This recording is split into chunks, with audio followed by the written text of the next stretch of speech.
Some men rule through fear, others through money.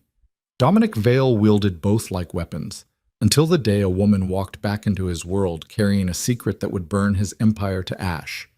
3 years ago, he'd offered her money to erase a problem. She'd refused and vanished. Now she stood across a crowded ballroom, and in the hospital room beyond, 2 pairs of eyes would shatter everything he thought he knew about power. This is a story about the choice that broke a king and the children who became his reckoning. If you're drawn to stories of redemption carved from ruin, stay until the end. Hit that like button and comment with your city so I can see how far this story reaches across the world. The rain hammered against the floor-to-ceiling windows of the penthouse like it was trying to break through, trying to get inside where it was warm and dry and insulated from the ugliness of the world below. Dominic Vale stood with his back to the storm, hands in his pockets, perfectly still. He'd learned long ago that stillness was a kind of power. Movement suggested nervousness, hesitation, weakness. He didn't do weakness. Behind him, the city glittered, 40 floors of separation between him and the people who scrambled through their small lives down there in the rain. Manhattan spread out like a kingdom he'd conquered one bloody piece at a time, and tonight, like every night, it belonged to him. "Mr. Vale?" The voice was soft, uncertain. It came from the woman standing near the door, her coat still dripping onto the imported marble. She hadn't taken it off. Maybe she knew she wouldn't be staying long. Dominic didn't turn around. "You said it was urgent." His voice was quiet, controlled. The kind of quiet that made people nervous. "I'm here. Talk." Elena Cruz twisted her hands together, and even without seeing her face, he could feel her fear. Good. Fear meant control. Fear meant she understood the situation. "I needed to tell you in person," she said. "I couldn't. On the phone, I couldn't. Elena." He did turn then. Just his head, just enough to pin her with those steel-gray eyes that had made grown men stammer. "I don't have time for whatever emotional spiral you're working through. Get to the point." She flinched. He watched her do it, watched the way his words landed like a slap, and felt nothing. 3 months. That's how long their arrangement had lasted. 3 months of convenience, her warmth in his bed, her laughter in his empty penthouse, her body as an escape from the weight of running an empire built on blood and silence. She'd been different from the others, genuine, real. She'd worked as a translator at one of his legitimate front companies, spoke 4 languages, had dreams of something bigger. He'd liked that about her, for a while. But genuine and real had no place in Dominic Vale's world. That lesson was about to become very clear. "I'm pregnant." 2 words. They hung in the air between them like smoke. Dominic went very still again. Not the powerful kind of stillness this time. This was the stillness of a predator calculating its next move. His mind, always 3 steps ahead, began running scenarios. Problems. Solutions. Variables to eliminate. "How long have you known?" His voice hadn't changed. Still quiet, still controlled. 6 weeks. Elena's hands moved to her stomach, a protective gesture she probably didn't even realize she was making. "I took 3 tests. I went to a doctor. It's real, Dominic. I'm going to have a baby." "No," he said simply. "You're not." The word landed like a stone in still water. Elena's breath caught. "What?" Dominic turned fully now, sliding his hands from his pockets, buttoning his suit jacket with movements that were almost casual. "Business." That's what this was. A business problem requiring a business solution. "You're not having a baby, Elena. We're going to fix this." "Fix this?" Her voice cracked. "This is a child. Our child. It's a cluster of cells that's going to become a very expensive problem if we don't handle it now." He moved to his desk, opened a drawer, pulled out a checkbook. The scratch of the pen was loud in the sudden silence.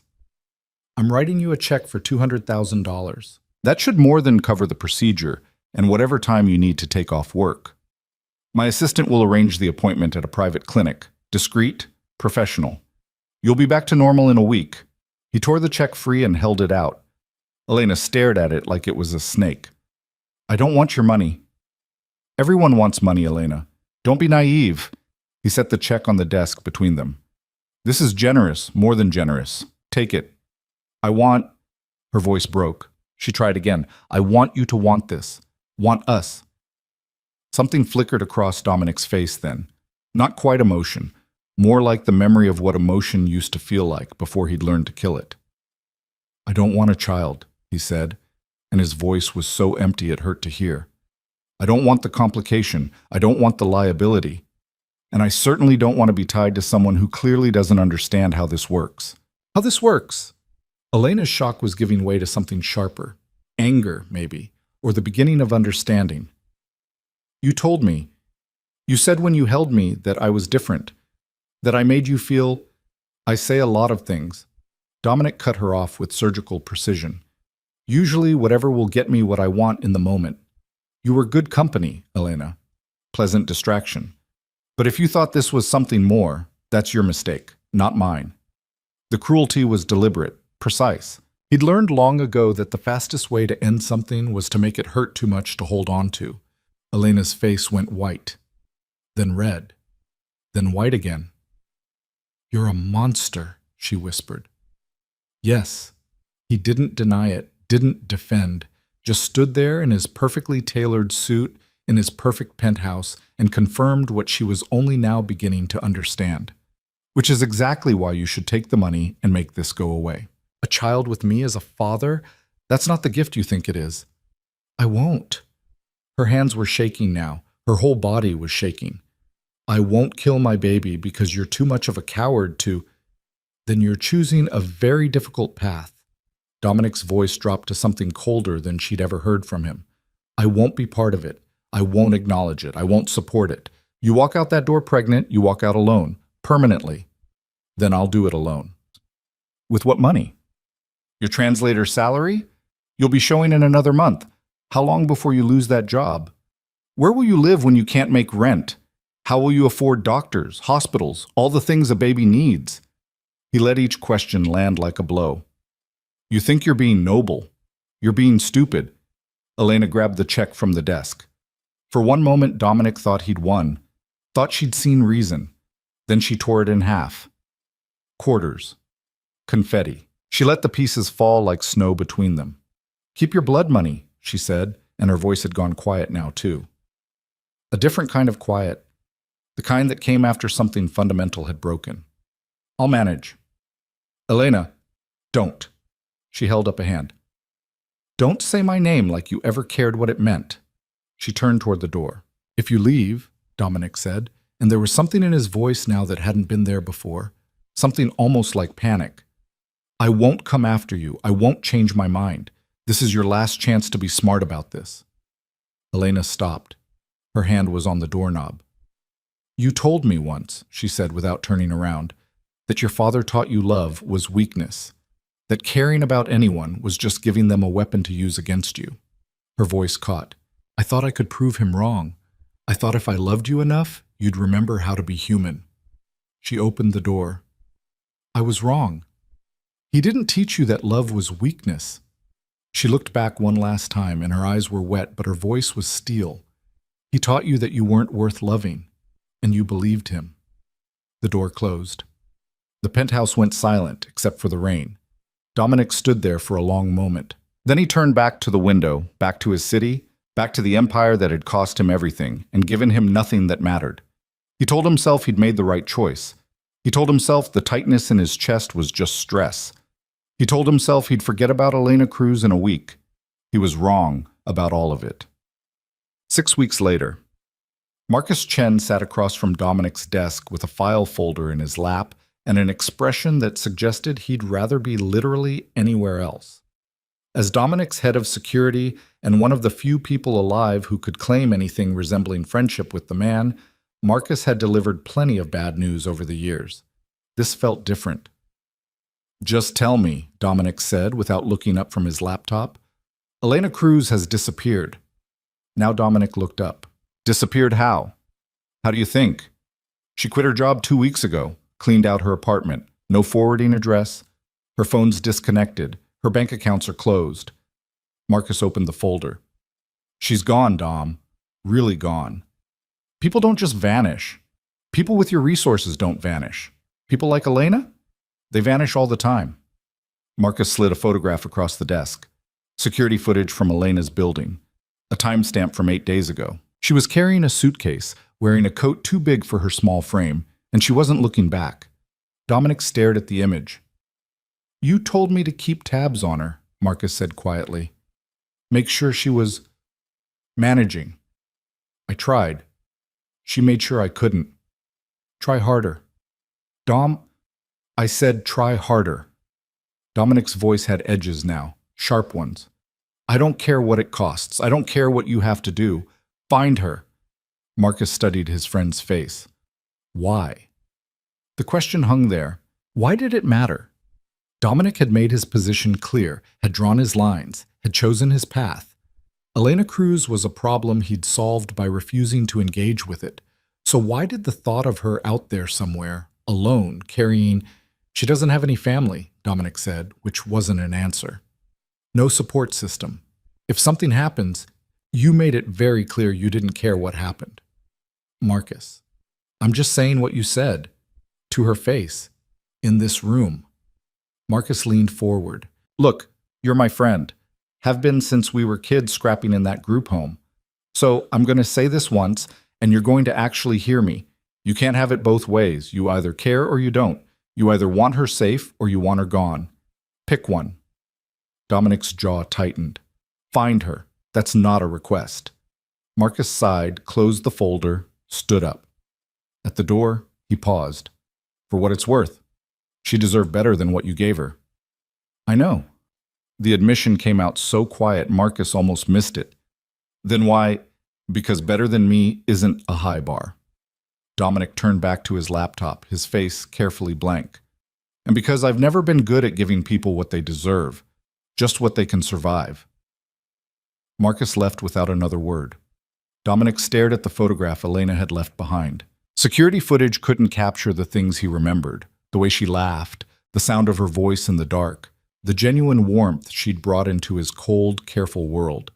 He'd convinced himself he was protecting her by pushing her away.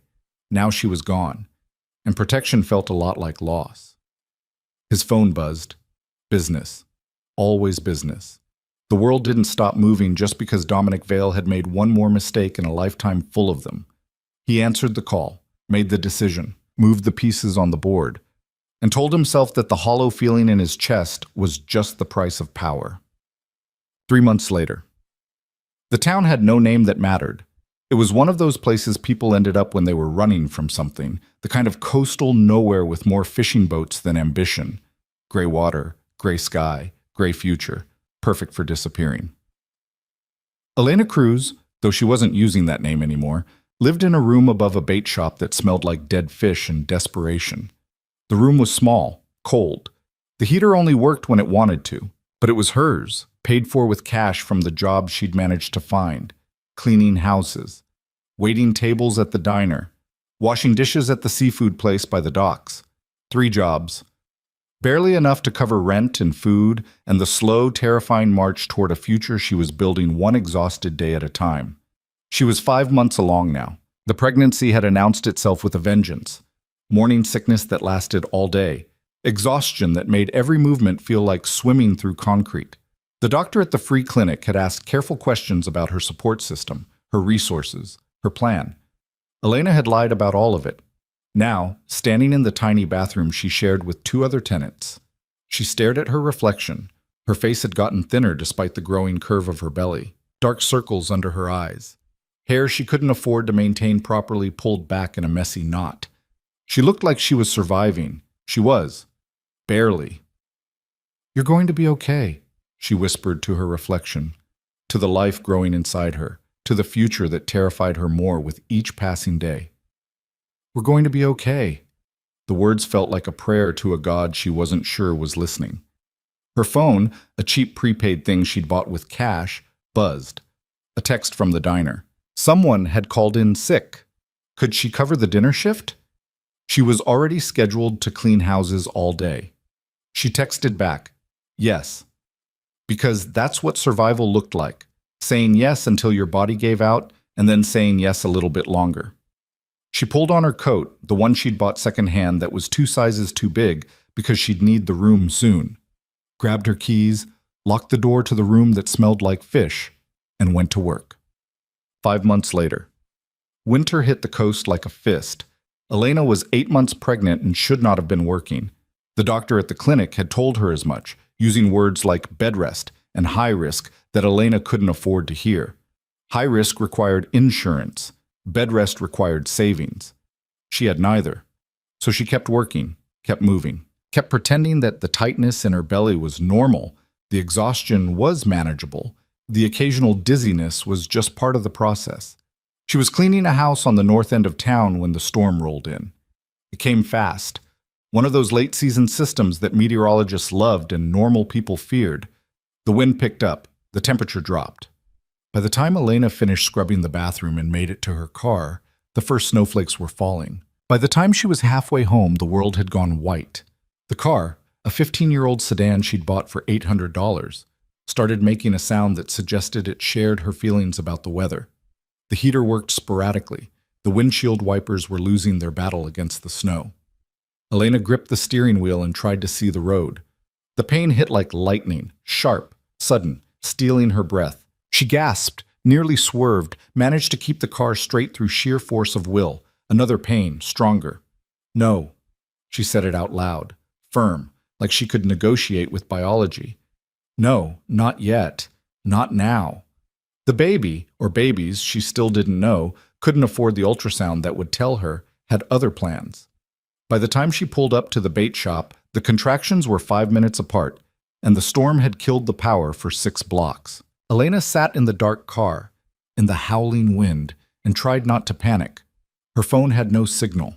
The storm had taken down the cell tower. She couldn't drive herself to the hospital. It was 40 minutes away in good weather, and this was decidedly not good weather. Another contraction. Stronger. Closer. She needed help. Elena forced herself out of the car and into the storm. The snow was already ankle-deep and falling harder. She made it to the stairs leading up to her room, climbed them one agonizing step at a time, and nearly collapsed at the top. The door to the room next to hers opened. Margaret Hale was 73 years old, had lived in this building for 30 years, and had been a midwife before arthritis and age had forced her to retire. She took one look at Elena's face and knew. How far apart? Margaret's voice was calm, certain, the kind of calm that came from having delivered hundreds of babies over a 40-year career. 5 minutes, maybe less. Come on then. Margaret took Elena's arm with surprising strength. Let's get you inside before this storm kills us both. They made it into Elena's room just as the contractions hit 3 minutes apart. Margaret moved with practiced efficiency, lighting candles, boiling water on the camping stove Elena used because the kitchen was shared and usually disgusting, pulling together supplies from what little they had. I can't pay you, Elena managed between contractions. Did I ask for money? I don't even know if... Another contraction cut off her words. Margaret helped her to the bed, such as it was. First baby? Elena nodded, then shook her head. I don't know. The clinic said they thought maybe twins, but I couldn't afford to confirm. Margaret went very still. Then her professional mask slipped back into place. Well, let's see what we're working with, shall we? The labor lasted 6 hours. In that time, the storm knocked out power for half the town. The snow piled 3 feet high, the temperature dropped to dangerous levels, and in a room that smelled like fish, lit by candles, with only a retired midwife and sheer stubborn will to help her, Elena Cruz gave birth to twins. A boy came first. He was small but healthy, with a strong cry that filled the room. Margaret cleaned him, wrapped him in the cleanest towel they could find, placed him in Elena's shaking arms. Elena looked down at her son and felt something shift in her chest, something fundamental. Like every decision she'd ever made had led to this moment, and somehow, impossibly, it was worth it. One more, Margaret said gently. I can see the head. You need to push again. The girl came 20 minutes later. She was smaller than her brother, weaker. Her cry was softer, more fragile. Margaret worked fast, clearing the baby's airways, stimulating her, trying to get her to breathe properly. The seconds stretched like hours. Then, a stronger cry. Not as loud as her brother's, but enough. She's a fighter, Margaret said, wrapping the tiny girl and placing her beside her brother in Elena's arms. Going to have to be. Elena stared down at her children, her twins, the secret she'd carried alone for 9 months, the future she'd built with her own bleeding hands, and started to cry. Not from pain, not from fear, from relief, from joy, from the overwhelming, terrifying knowledge that she was responsible for these 2 tiny lives now, and there was no going back. "They need names," Margaret said softly. Elena looked at her son. Steel-gray eyes stared back at her with an intensity that made her breath catch, his father's eyes. "Matteo," she whispered. "His name is Matteo." And her daughter, so small, so fragile, with dark eyes that looked at the world with quiet determination. "Luna. Her name is Luna." Margaret smiled. "Good names. Strong names." The storm raged outside. The candles flickered. In the distance, sirens suggested someone else wasn't as lucky. But in this moment, in this room, Elena held her children and felt something she hadn't felt in 9 months. Hope was 3 years later. Manhattan. Dominic Vale stood in his penthouse and stared at the city that had once felt like a kingdom and now felt like a cage. 3 years since Elena had walked out. 3 years since Marcus had reported back that she'd vanished completely, covered her tracks with the kind of desperate thoroughness that suggested she never wanted to be found. 3 years since Dominic had told himself he was relieved that her disappearance meant one less problem, one less variable. 3 years of lying to himself. The empire had grown. His legitimate businesses had expanded. His underground operations ran with perfect efficiency. He'd married Vanessa Ashford 6 months ago, a merger disguised as a romance, all strategic benefit and zero genuine feeling. She was beautiful, connected, exactly the kind of wife a man in his position should have. She also didn't care about him any more than he cared about her, which made the arrangement perfect. Or it should have. "The car's ready."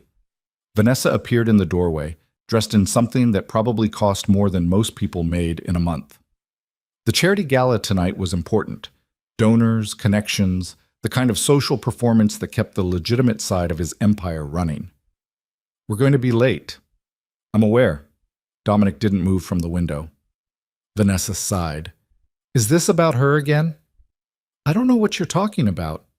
You do this every year around this time. Get broody, distant." Marcus told me why. She moved into the room, heels clicking on marble. "The translator, the one who got away. Marcus talks too much. Marcus worries about you. Someone should." Vanessa stopped beside him, following his gaze out to the city. "You could find her if you really wanted to. You have the resources." "She doesn't want to be found." "Since when does that stop you?" It was a fair question. Dominic Vale built his empire by refusing to accept no as an answer, by pushing until things broke or bent to his will. But with Elena, "I told her to leave," he said quietly. "I made sure it hurt enough that she wouldn't come back. Finding her now would just be another way of proving I only care about control, not her actual happiness." How noble. Vanessa's tone suggested she found nothing noble about it at all. "So instead you marry someone you don't love and pretend you're fine. We have an understanding. We have a transaction. It's different." She turned to face him.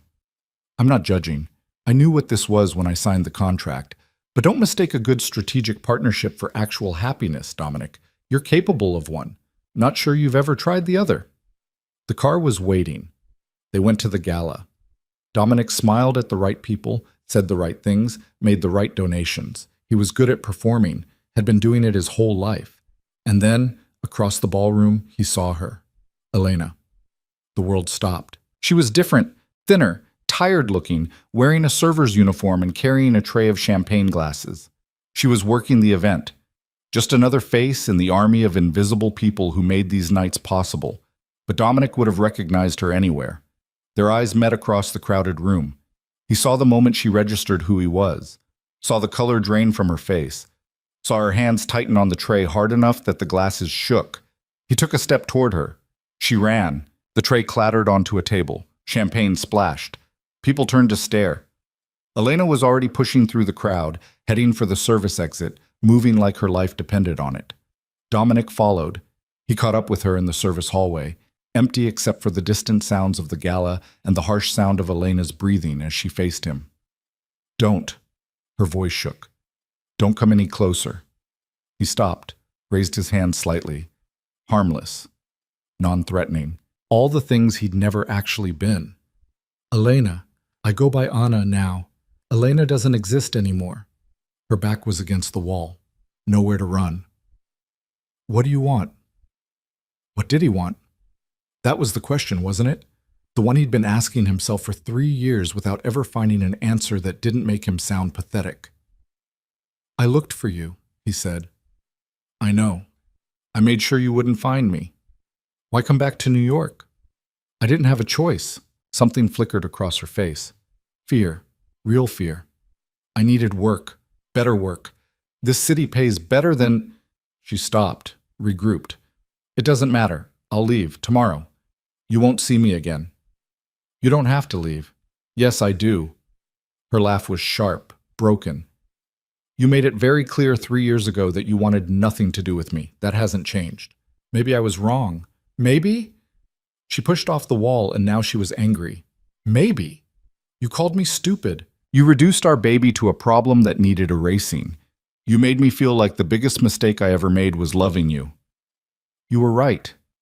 The words came out raw, unplanned. "What you said before you left, about my father, about me believing I wasn't worth loving. You were right." Elena stared at him. "Why are you telling me this?" "Because I've had 3 years to think about it. 3 years to realize that the only time I've ever felt anything real was when you were around." He took a breath. "I don't expect forgiveness. I don't expect anything. I needed you to know that you weren't the one who was wrong. I was."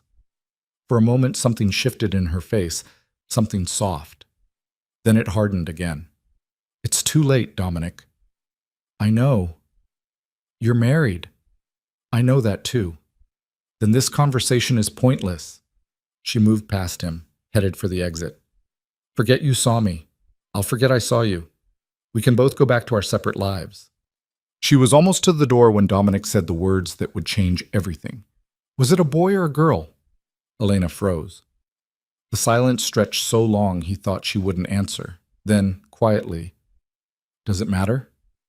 "Yes." She looked back at him, and her eyes were wet. "Why? Why does it suddenly matter now?" Because he'd been lying to himself for 3 years, because the empire felt empty, because he woke up some nights wondering what might have been if he'd been brave enough to choose differently. "Because I'm tired of pretending I made the right choice." Elena's breath caught. "You don't get to do this. You don't get to show up 3 years later and—" A phone rang. Not Dominic's. Elena's. A cheap prepaid thing she pulled from her pocket with shaking hands. She looked at the screen and her face went white. "I have to go." She answered the call. "Margaret, what's wrong?" Dominic watched her face change, saw terror replace everything else. "I'm on my way. Don't let them out of your sight. Her voice broke. "I'm coming." She ended the call. "What happened?" Dominic asked. "Nothing that concerns you." But her hands were shaking so hard she could barely hold the phone. "I have to go, right now." "Elena? Anna." She was moving now, fast. "My name is Anna, and you need to forget you saw me." She ran.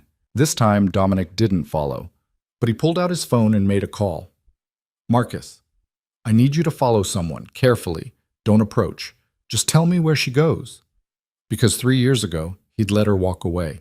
He wasn't making that mistake twice, even if it was already too late, even if he deserved exactly the emptiness he'd built for himself, even if the answer to his question, boy or girl, was something he had no right to know anymore. He stood in the empty hallway and felt the weight of every wrong choice he'd ever made, and wondered if redemption was even possible for someone like him, or if some mistakes were too big to ever fix. The taxi couldn't move fast enough through Manhattan traffic.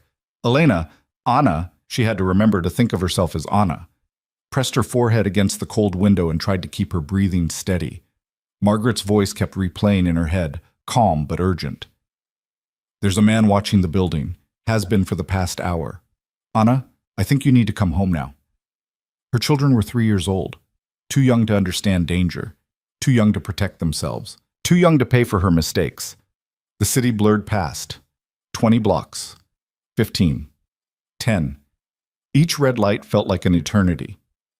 She'd left Matteo and Luna with Margaret because the gala paid triple her usual rate, because they needed the money for winter coats and the doctor's visit Luna needed for her persistent cough, because survival required constant calculation of risk versus reward. She'd calculated wrong. The taxi pulled up to the small apartment building in Queens where she'd been living for the past 6 months. It wasn't much. A one-bedroom walk-up in a neighborhood that asked no questions, but it was theirs. Safe. Anonymous. Or it had been. Elena threw cash at the driver and ran. Up the stairs, her heart hammering, down the hallway. Her key was already in her hand when she reached Margaret's door. It opened before she could knock. "They're fine," Margaret said immediately. "They're sleeping, but Anna, that man, where is he?" "Gone. He left about 20 minutes ago, but he was taking pictures of the building, of the door." Margaret's weathered face was tight with worry. "I've lived here 30 years. I know trouble when I see it." Elena pushed past her into the small living room. There, on Margaret's ancient couch, her children slept curled together like puppies.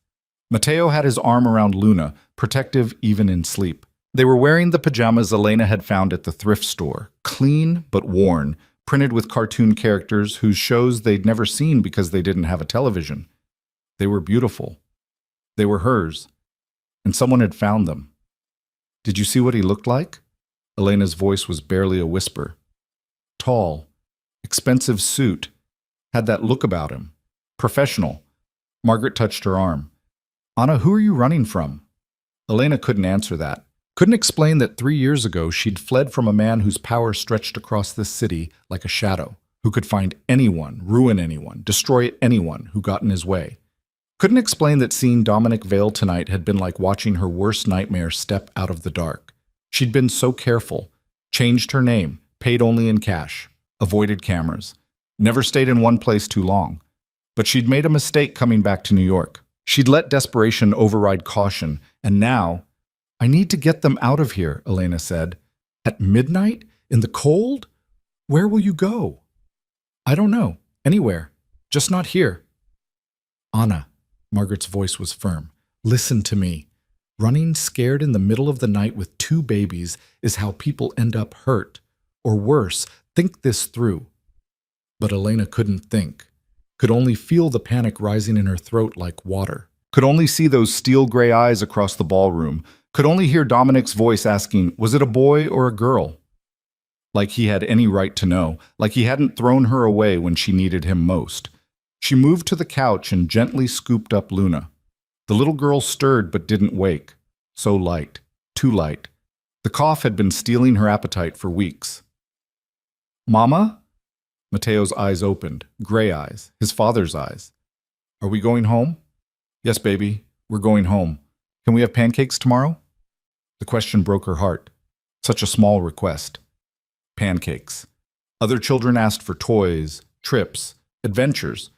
Her son asked for pancakes because they were a rare treat, something they could only afford when she worked enough extra shifts. "Yes," she promised. "Pancakes tomorrow." She gathered him up too, one child on each hip, her back already aching from the weight. Margaret pressed something into her hand, a piece of paper. "My daughter's number. She lives in Boston. If you need somewhere to go, somewhere safe, you call her. Tell her I sent you." Elena wanted to refuse, wanted to maintain the fiction that she could handle this alone, but the paper was already in her pocket and Margaret's eyes were too kind. "Thank you," she managed. "Those babies need their mother alive," Margaret said quietly. "Don't forget that when you're making your brave, stupid decisions." Elena carried her children down the hallway to their own apartment, set them carefully on the worn mattress they all shared. Matteo fell back asleep immediately. Luna coughed once, twice, then settled. Elena sat on the floor beside the bed and tried to think. Someone was watching, someone had found them. And the only person who had reason to look for her, the only person with the resources to actually find her, was Dominic Vale. But why? He'd made his position clear 3 years ago. He didn't want a child, didn't want the complication, unless he'd changed his mind, or unless he'd seen her tonight and curiosity had won out over indifference. Either way, she couldn't stay here. Couldn't risk her children becoming leverage, becoming pawns in whatever game Dominic was playing now. She pulled out her phone, the cheap prepaid thing she replaced every few months, and stared at it. Who could she call? She had no family, no real friends. Just Margaret and a handful of acquaintances from her various jobs who knew her as Anna, and nothing more. The phone buzzed. Unknown number. Her blood went cold. She almost didn't answer, almost threw the phone across the room. But what if it was work? What if it was the hospital about Luna's appointment? What if... She answered. Don't hang up. Dominic's voice, quiet, controlled. Please. Elena's hand tightened on the phone. How did you get this number? I have people who are very good at finding things. And following people, and taking pictures of buildings. Her voice shook with rage. Was that you? Did you send someone to watch my children? Silence. Then, carefully, Your what? The word hung there between them like a grenade. Elena closed her eyes. Stupid. She'd been so stupid. The panic had made her careless. Elena. His voice had changed, gone sharp, focused. What did you just say? Nothing. I'm hanging up. If you hang up, I'll show up at your door in person, and I won't be alone. Not a threat, a statement of fact. Talk to me, please. She looked at her sleeping children, Mateo's arms still around Luna, both of them so small, so fragile, so dependent on her to keep them safe. What do you want? Her voice was tired, so tired. The truth, that's all. A pause. Were they... He couldn't seem to finish the sentence. Twins, Elena said, and the word felt like stepping off a cliff. A boy and a girl. They're 3 years old, and they're none of your business. The silence stretched so long she thought the connection had dropped. Then, barely audible. Mine? Does it matter? Elena. Anna. My name is Anna, and yes, they're yours, and no, you don't get to have an opinion about it. The words came out in a rush. 3 years of anger and fear and exhaustion all spilling out at once. You made your choice. You wanted them gone. Well, I made them disappear. You're welcome. I need to see them. Absolutely not. Elena, Anna, please, I just need to... His voice cracked. Actually cracked. I have children. I have twins and I didn't know, and I need to see them. You don't get to do this. Elena stood up, moved to the window, looked out at the dark street below. Was someone watching now? You don't get to decide 3 years later that you suddenly care. They don't know you. They don't need you. We're fine. You're working 3 jobs and living in a walk-up in Queens. That's not fine. The casual mention of her address made her stomach turn. How much do you know? Enough to know you're struggling. Enough to know you're barely making rent. Enough to... He stopped, started again. I can help. I want to help. I don't want your help. I don't want your money. I don't want anything from you except for you to leave us alone. I can't do that. His voice was quiet. Absolute. Not now. Not knowing they exist. You're married. That's complicated. I'm sure it is. Just like we were complicated. Just like everything about you is complicated. Elena's laugh was bitter. Here's what's simple. You stay away from my children. You don't call. You don't follow. You don't send your people to watch our building. You pretend tonight never happened. And if I can't, then I disappear again. And this time, I'll make sure you never find us. Elena. She hung up. Her hands were shaking so badly she nearly dropped the phone. She stood there in the dark, listening to her children breathe, and tried to figure out her next move. The phone buzzed again. Same number. She turned it off. Then she started packing. Across the city, in his penthouse, Dominic Vale stood at the window and stared at his reflection in the dark glass. His phone was still in his hand. The dial tone was still ringing in his ears. Twins. He had twins. A boy and a girl. 3 years old. The numbers kept running through his head like a calculation he couldn't solve. He'd spent 3 years trying to forget Elena Cruz.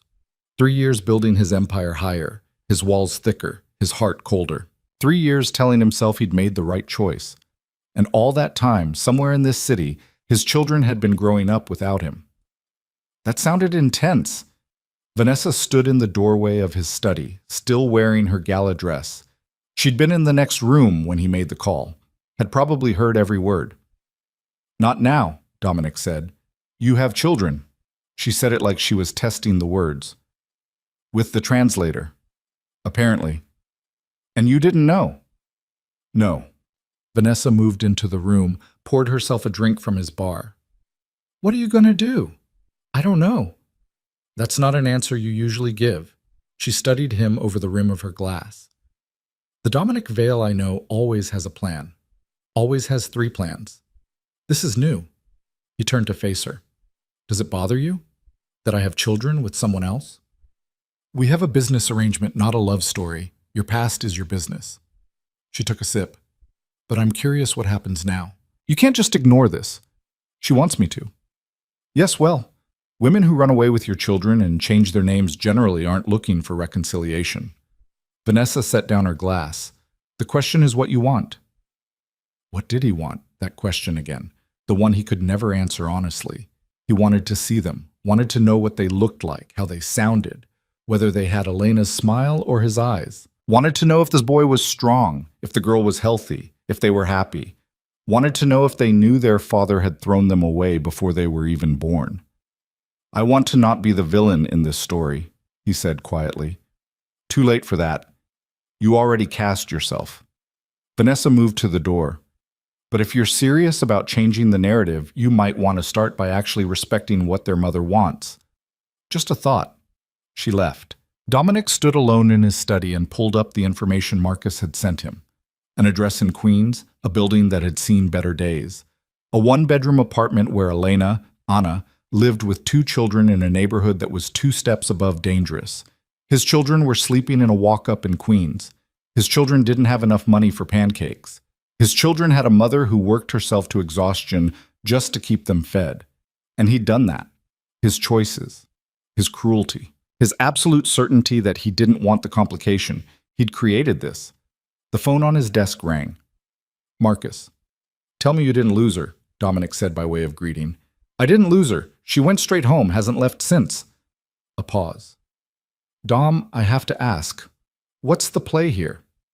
"I don't have one." "You always have one." "Not this time." Dominic sat down, suddenly exhausted. "This time, I'm out of moves. So what do you want me to do?" "Watch the building, quietly. If anyone else shows interest, I want to know immediately." "Anyone else? Who would—" Marcus stopped. Understanding dawned. "You think your enemies might find out?" "If I found her, others can too. And if they know she matters to me—" He didn't finish the sentence. Didn't need to. Marcus had been in this world long enough to know how leverage worked. "I'll put a team on it. Discreet." "Marcus." Dominic's voice dropped. "She can't know they're there. If she feels watched, she'll run. And this time she'll go somewhere I can't follow." "Understood." A beat of silence. "For what it's worth, I think you're doing the right thing. Trying to, anyway." The call ended. Dominic sat in his empty study in his empty penthouse and wondered when doing the right thing had started to feel exactly like doing the wrong thing. Dawn came cold and gray. Elena had stayed up all night, alternating between packing essentials and watching the street below for suspicious cars, strange faces, anything that suggested the walls were closing in. Nothing. But that meant nothing. Dominic's people were professionals. If they were watching, she wouldn't see them. "Mama?" Luna's voice was small, rough from the cough that wouldn't quit. "I'm cold." Elena abandoned her vigil at the window and went to her daughter. Luna's forehead was warm, not dangerously so, but enough to worry. The cough had been getting worse for 2 weeks. She needed antibiotics, needed a proper examination, needed things that cost money Elena didn't have. "Come here, baby." She gathered Luna into her arms, felt how light she was. Too light. "We're going to get you to the doctor today, okay?" "Will they give me a shot?" "Maybe. but the shot will help you feel better. Luna considered this with the serious expression she always wore. So different from Mateo, who approached the world with fearless curiosity. Luna was cautious, thoughtful, old beyond her years in a way that broke Elena's heart. "Okay," Luna said finally, "I'll be brave." "You're always brave." Mateo emerged from the blanket fort he'd made on the floor, hair sticking up in every direction. "Is it pancake day?" Elena had forgotten her promise. The exhaustion of the night, the fear, the phone call, all of it had pushed the simple request out of her mind. "Yes," she said, because she couldn't bear to disappoint him. Pancake day. They didn't have mix, didn't have eggs, didn't have butter, but she had flour and milk and a little sugar, and she could make something that would pass for pancakes if she tried hard enough. She got the children dressed while the griddle heated, found clean clothes that didn't have holes in obvious places, brushed Luna's hair and tied it back, ran a wet washcloth over Mateo's face while he protested that he wasn't dirty. Normal morning things, the routine that kept them anchored. "Why were you packing last night?" Mateo asked with the perception that always caught her off guard. "I was just organizing," Elena lied. "Are we moving again?" "Maybe. Would that be okay?" He shrugged. "I guess. I like Margaret, though." "I like Margaret, too." The pancakes came out thin and a little burnt, but the children ate them like they were the best thing they'd ever tasted. Elena watched them and tried not to cry. This was her life. This tiny apartment, these beautiful children, this constant struggle to keep them fed and safe and healthy. It wasn't what she'd imagined 3 years ago when she left Dominic's penthouse, but it was hers. And she was good at it. Good at surviving. Good at making nothing stretch into something. But watching Luna cough into her napkin, watching Mateo eat his pancakes with the careful slowness of a child who knew food was precious, she wondered if being good at surviving was enough. The knock on the door made her freeze.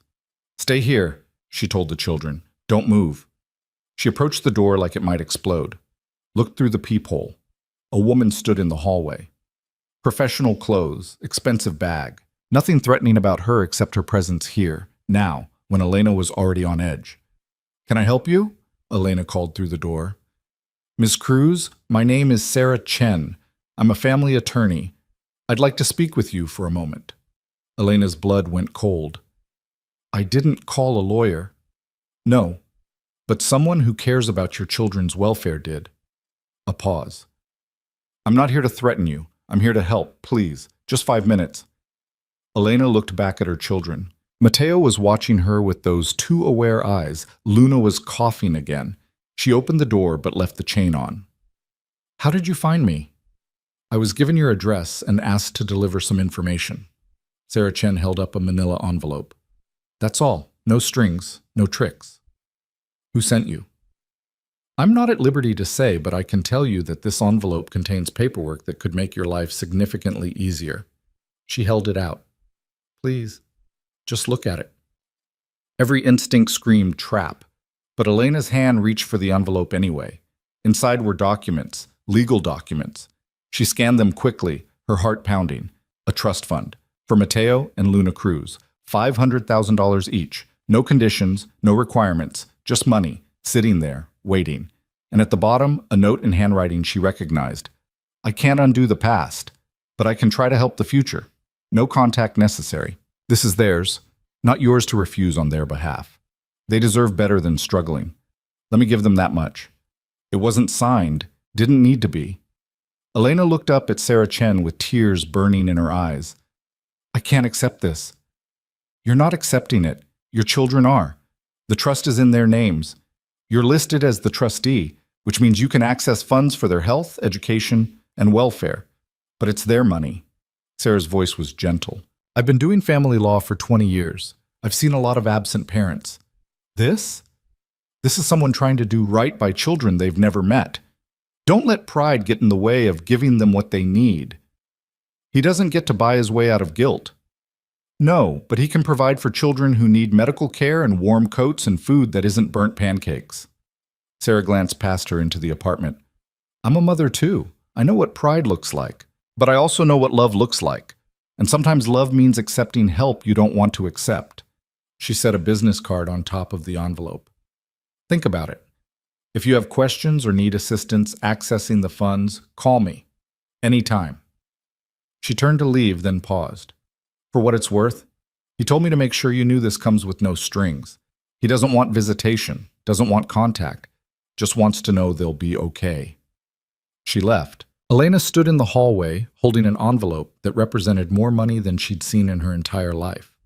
Money that could get Luna the medical care she needed, could get them into a better apartment, could let Elena work less and be with her children more. Money from the man who had thrown her away. Mama? Matteo appeared in the doorway. Who was that? Elena looked at her son, at his gray eyes and serious face and the trust he had that she would always know what to do.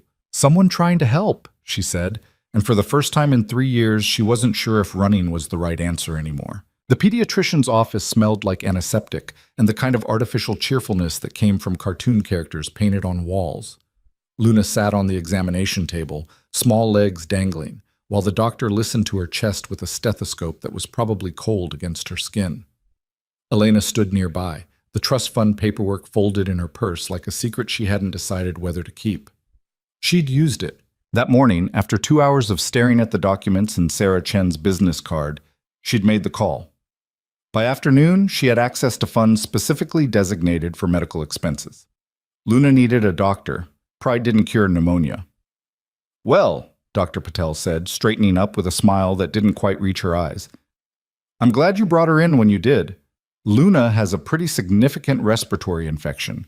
Nothing we can't handle, but she'll need antibiotics and rest. Lots of rest. How much rest? Elena asked, already calculating which shifts she could afford to miss. At least a week. Maybe 2. I don't want her in daycare or around other children until the infection clears. Dr. Patel typed something into her computer. I'm also seeing some concerning signs of malnutrition. Nothing critical, but Luna is underweight for her age. We need to work on getting more calories into her. The words hit like a physical blow. Malnutrition. Her daughter was malnourished because Elena couldn't afford enough food, because she'd been giving the children her portions, because survival meant constant, impossible choices. I'll make sure she eats more, Elena managed. I know you will. Dr. Patel's voice was kind, too kind. The kind of kindness that suggested she'd seen this before, knew what struggling looked like. I'm going to write you a prescription. Get it filled today if you can. And Luna, you're going to take your medicine like a good girl, right? Luna nodded seriously. I'll be brave. I know you will be. Dr. Patel handed Elena the prescription, then added quietly, there are programs, food assistance, healthcare subsidies. If you need help navigating them, we're fine, Elena said automatically. Then softer, but thank you. They left with a paper bag of sample medications and instructions Elena read 3 times to make sure she understood. Matteo held Luna's hand on the subway ride home, his small face serious. Is Luna going to be okay? He asked. Yes, baby. The medicine will help. Can I have medicine too? You're not sick. But if I get sick, will you take me to the doctor? The question shouldn't have hurt, but it did.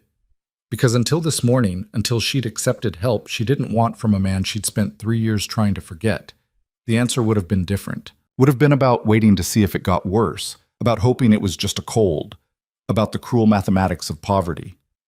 Yes, she said. Always. I promise.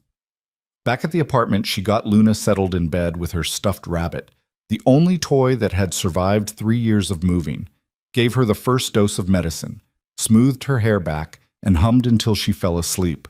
Then Elena sat at the kitchen table and stared at the trust fund documents. $500,000 per child. More money than she'd ever imagined having. Enough to change everything. Enough to make her dependent on the man who'd told her to erase their children like a mistake. Her phone rang. Not the prepaid cell. Her work phone. The diner. Anna, it's Rick. Listen, I need you to come in tonight. Cheryl's out sick and we're short-staffed. Elena looked at Luna sleeping in the next room. I can't. My daughter's sick. Doctor said she needs to rest. Can't you get a sitter? No, I can't get a sitter. Her voice came out sharper than intended. She has pneumonia, Rick. She's 3 years old. I'm not leaving her with a stranger. Silence. Then, carefully, You've missed a lot of shifts lately, Anna. I'm trying to be understanding, but I've got a business to run. The threat was implicit. Miss more shifts, lose the job, lose the job, lose the income. Even with the trust fund, she needed to work, needed the independence, needed to prove she could provide for her children without Dominic Vale's money. I'll make it up, she said. Double shifts next week. Whatever you need. We'll see. Feel better, kid. The call ended. Elena put her head in her hands and tried not to scream. This was the trap, wasn't it? The reason Dominic's money sat in her purse like a loaded gun. Because no matter how hard she worked, no matter how much she sacrificed, the system was designed to break people like her. Single mothers, immigrants, people without safety nets or second chances. And Dominic knew that, had probably counted on it. She pulled out Sarah Chen's business card, stared at the number, put it away again. Then her phone buzzed. A text from an unknown number. I'm not trying to buy you, just trying to help them. That's all it is. I promise. She should delete it. Block the number. Maintain the boundaries she'd worked so hard to establish. Instead, she typed back, "How did you know she was sick?" The response came quickly. I didn't. Lucky timing. Or unlucky, depending on how you look at it. Is she okay? Elena stared at the words, at the casual concern, at the man who'd spent 3 years not knowing his children existed and now suddenly wanted updates on their health. She has pneumonia. Antibiotics. She'll be fine. What about you? The question caught her off guard. No one asked about her. Not anymore. She was just the mother, the provider, the one who was supposed to hold everything together without breaking. I'm fine, she typed. That's not an answer. It's the only answer you're getting. A long pause, then, fair enough. If you need anything else, medical care, better housing, whatever, it's available. No strings. Stop saying no strings. Everything has strings. Not this. I made mistakes. A lot of them. This isn't about fixing them. Just about making sure my children don't pay for them. Elena's hands shook as she typed. Our children. Not yours. You lost that right. She expected anger, defensiveness. The Dominic Vale she remembered didn't take well to being told what he'd lost. Instead, you're right. I'm sorry. 2 words. Simple. Devastating. She turned off her phone. In the bedroom, Luna coughed in her sleep. Mateo climbed up beside her, his small body curling protectively around his sister. They looked so peaceful, so innocent. So completely unaware that their father was a man who ruled half of Manhattan's underworld, who'd built an empire on blood and fear, who'd wanted them erased before they were even born. Elena watched them and made a decision. She would use the money. For them. For their health and safety and future. But she wouldn't let it become a leash, wouldn't let Dominic's guilt buy him access to children he'd rejected. The money was theirs. Nothing else had to be. She just had to believe that was possible. 3 blocks away, in a car with tinted windows, Marcus Chen watched the apartment building and wondered when exactly he'd become complicit in stalking a woman and her children. This feels wrong, he said into his phone. Dominic's voice came through tired. Noted. I'm serious. If she knew we were here, she'd run. I know, which is why you're being careful. Careful is a generous word for what we're doing. Marcus shifted in his seat. Dom, I've been with you since we were kids. I've done things I'm not proud of. But this? Watching a woman's apartment while her sick kid sleeps inside, this is a new low. I'm not trying to threaten her. I'm trying to protect her. From what? Silence. Long enough that Marcus knew the answer before Dominic said it. From everyone who'd use her to get to me, Dominic said finally. You know how this works. The moment word gets out that I have children, you're assuming people don't already know. What? Marcus pulled up a file on his tablet. I did some digging. Turns out you're not as clever as you think. 3 years ago, when Elena first disappeared, someone else was looking for her too. Anton Volkov's people. The name landed like a bomb. Anton Volkov ran the Russian operation in New York. He and Dominic had an arrangement. Mutual territories. No interference. Careful peace maintained through shared profit and mutual fear. But peace was fragile. And Volkov collected leverage the way other people collected art. How do you know? Dominic's voice had gone cold. Because I found their surveillance reports. They tracked her to a clinic in New Jersey, lost her after that, but they know she was pregnant. They know she ran. And if Volkov's been sitting on that information for 3 years, it's because he's waiting for the right moment to use it. Son of a... Dominic cut himself off. Does he know about the twins? Not yet. But if you keep sending lawyers and setting up trust funds, someone's going to connect the dots. More silence. Then, double the security on the building. I want eyes on every entrance. Anyone who doesn't belong in that neighborhood, I want to know about it. Dom, do it. The call ended. Marcus sat in the dark and watched lights go on and off in Elena's apartment, saw her shadow move past the window. Thought about the woman inside who'd disappeared to protect her children, who worked 3 jobs, who turned down $200,000 because her pride mattered more than comfort. She deserved better than this. Better than being watched by men in cars. Better than having her life dissected by people trying to keep her safe from dangers she didn't even know existed. But the world didn't care what people deserved. His phone buzzed. A text from one of the other security guys. Car just parked across the street. 2 men inside. Not ours. Marcus was already moving, hand on his weapon, when he saw them. Black sedan. Professional grade. The kind of car that screamed organized crime trying to look legitimate. He took photos of the license plate, ran it through the database, came back registered to a shell company. 3 more searches revealed the shell company had ties to Volkov's operation. So it had started. Marcus made a call. We've got company, Russian, 2 men. Just watching for now. Don't engage, Dominic said. Just observe. And when they make a move, then we make sure they regret it. The line went dead. Marcus settled back into his seat and watched the watchers. This was how wars started. Not with declarations or grand gestures, but with cars parked on dark streets and men taking notes about women who just wanted to live their lives in peace. Elena had no idea her apartment had become a battlefield. And Dominic had no idea his attempts to protect his children had just painted the biggest target on their backs. Inside the apartment, Elena woke to Luna's crying. Not the normal fussy cry of a tired child, but something sharper, painful. She was at her daughter's side in seconds. "Baby, what's wrong?" "Hurts," Luna gasped between sobs. "Mama, it hurts." Elena felt her forehead, burning. The fever had spiked despite the medicine. Luna's breathing was labored, each inhale sounding wet and wrong. Okay, we're going to the hospital." Elena was already moving, grabbing her phone, her purse, the diaper bag that still had emergency supplies, even though the kids were long past needing diapers. "Mateo, wake up. We have to go." "What's wrong with Luna?" Mateo's voice was scared.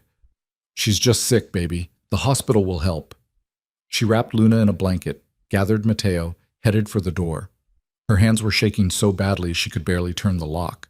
The hallway was empty. The building was silent. Outside, the street was dark except for street lights and the occasional passing car.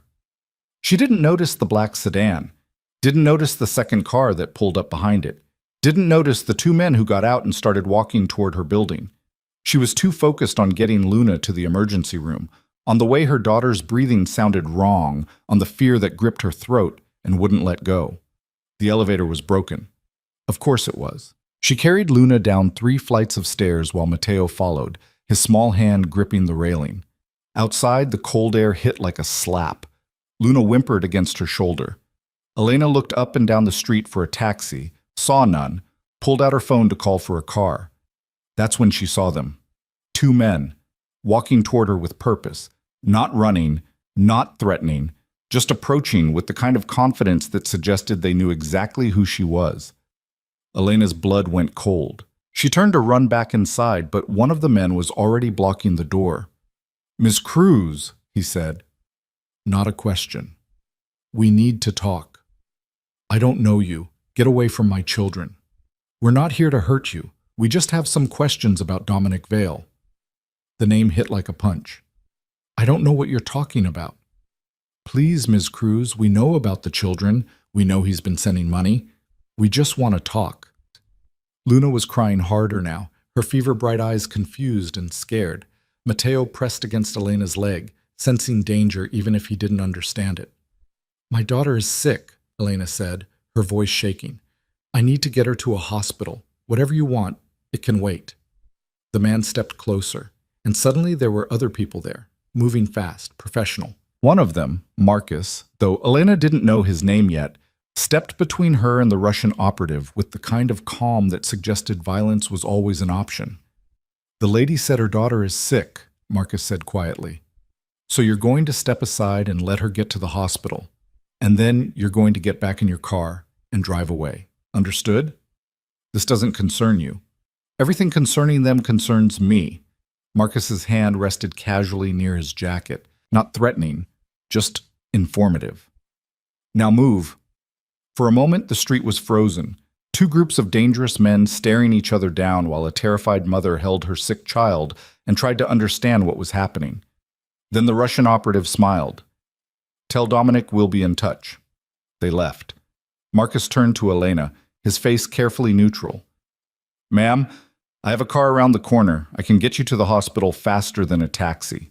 "Who are you?" Elena's voice was barely a whisper. "Someone trying to help. Please. Your daughter needs a doctor." He was right. Luna's breathing was getting worse. Elena didn't have time to ask questions or demand answers. She nodded. Marcus led them to a black SUV. Professional, expensive, the kind of car that screamed money and power and everything Elena had been running from. But Luna was burning up and struggling to breathe, and pride didn't save children. She got in. Marcus drove fast but smooth, navigating traffic with the ease of someone who knew every shortcut. In the back seat, Elena held Luna and tried to keep breathing herself. Matteo was silent, his gray eyes watching everything. "Who were those men?" Elena asked. "People you don't need to worry about anymore." "That's not an answer." Marcus met her eyes in the rearview mirror. "No, but it's all I can give you right now. What I can tell you is that you and your children are safe. That's not going to change." "Because of Dominic, yes. I didn't ask for his protection." "No, but you have it anyway." Marcus pulled up to the emergency room entrance. "Go. Take care of your daughter. I'll wait here." "I don't need you to wait." "Ma'am, with respect, you don't get to decide that anymore. The moment those men showed up at your building, this situation changed. So I'm going to wait here, and when you're done, I'm going to drive you home. And tomorrow we're going to have a conversation about what happens next, okay?" It wasn't okay. None of this was okay. But Luna was limp in her arms, and the emergency room doors were right there, and Elena was so tired of fighting. "Fine," she said. She carried her daughter inside while Matteo held tight to her coat. The ER was bright and loud, and full of people who all looked as desperate as she felt. She gave Luna's name to the triage nurse, explained about the pneumonia, the fever, the breathing. They took Luna back immediately. Elena sat in the waiting room with Matteo curled against her side and felt her carefully constructed world crumbling. For 3 years she'd kept them safe by staying invisible. Now, in one night, she'd been found by Dominic's people and threatened by men who knew her name and used her children as leverage. Her phone buzzed. "Dominic." Marcus said there was an incident. "Are you okay? Is Luna okay?" She stared at the text, at the casual way he had information about her life, at the infrastructure of protection she'd never asked for wrapping around her like a cage. "We're at the hospital. Don't contact me again." "Elena, I mean it. Whatever you think you're doing, whatever you think you're protecting us from, stop. Leave us alone. I can't. Not anymore. Those men tonight, they work for Anton Volkov. I don't care who he is. I don't care about your enemies or your empire or whatever war you're fighting. My daughter is sick. My son is terrified. And all of this is happening because you couldn't just let us go. If I'd let you go, those men would have taken you tonight. Do you understand that? They weren't there to talk. They were there to use you and your children to get to me. And they would have succeeded if my people hadn't been there. Your people were only there because you sent them. You did this. You put us in danger by finding us. I put you in danger 3 years ago when I let you walk away pregnant and alone. This is me trying to fix that mistake. You can't fix it. It's not fixable. Just let us go." She turned off her phone. A doctor emerged from the back, young, tired, the universal look of medical professionals working overnight shifts. "Ms. Cruz? Luna's stable. The fever spiked because of the infection, but we've got her on IV antibiotics and fluids. She's going to be fine. but we'd like to keep her overnight for observation. Relief hit so hard, Elena nearly collapsed. Can I see her? Of course. Follow me. Luna was in a bed that looked too big for her small body, an IV line in her arm, oxygen tubing under her nose. But her eyes were open, and she managed a small smile when she saw her mother. Mama, I got medicine. You did, baby. You're so brave. Elena smoothed her hair back, kissed her forehead. How do you feel? Tired? Then sleep. I'll be right here. Luna's eyes drifted closed. Within minutes, she was asleep. Real sleep this time, not the fever dream restlessness from before. Matteo climbed into the chair beside the bed, curled up like a cat, and fell asleep too. Elena sat in the quiet hospital room and watched her children breathe. Outside, Marcus waited in a car. Somewhere in the city, Dominic sat in his penthouse and orchestrated protection she'd never asked for. Men with guns watched her building. Enemies circled like sharks sensing blood in the water, and she had no idea how to keep her children safe anymore. The trust fund paperwork was still in her purse, the lawyer's business card, the evidence that Dominic Vale had decided 3 years too late that his children mattered. Elena pulled out her phone and sent one more text before turning it off completely. If you really want to help, tell me the truth. All of it. Who those men were. Why they want us. What kind of danger we're actually in. I can't protect my children if I don't understand what I'm protecting them from. The response came immediately. Tomorrow. I'll tell you everything. I promise. She didn't believe him, but she didn't have any better options. So she sat in the hospital room and waited for morning when the truth, whatever it turned out to be, would finally catch up with the lies she'd been running from. Morning came with the antiseptic smell of hospital and the soft beeping of monitors. Elena had barely slept, dozing in the uncomfortable chair while nurses came and went, checking Luna's vitals, adjusting her IV. Each time the door opened, her heart jumped, half expecting to see more strange men, more threats, more evidence that her careful anonymity had shattered completely. But it was only medical staff, kind faces, gentle hands. People who saw a sick child and a tired mother and nothing more sinister than that. Luna woke around 7, her fever broken, her breathing easier. The transformation was remarkable. Yesterday she'd been limp and burning. This morning she was sitting up, asking for juice, complaining that the IV hurt. You're feeling better, Elena said, relief flooding through her. The medicine worked. Luna touched the oxygen tube under her nose. Can I take this off? Let's ask the doctor first. Matteo stirred in his chair, rubbed his eyes, looked around the hospital room with confusion that slowly cleared into memory. Is Luna okay now? I'm okay, Luna answered before Elena could. See? I told you I'd be brave. The doctor came by during rounds, young and efficient, explaining that Luna could go home this afternoon if her oxygen levels stayed stable.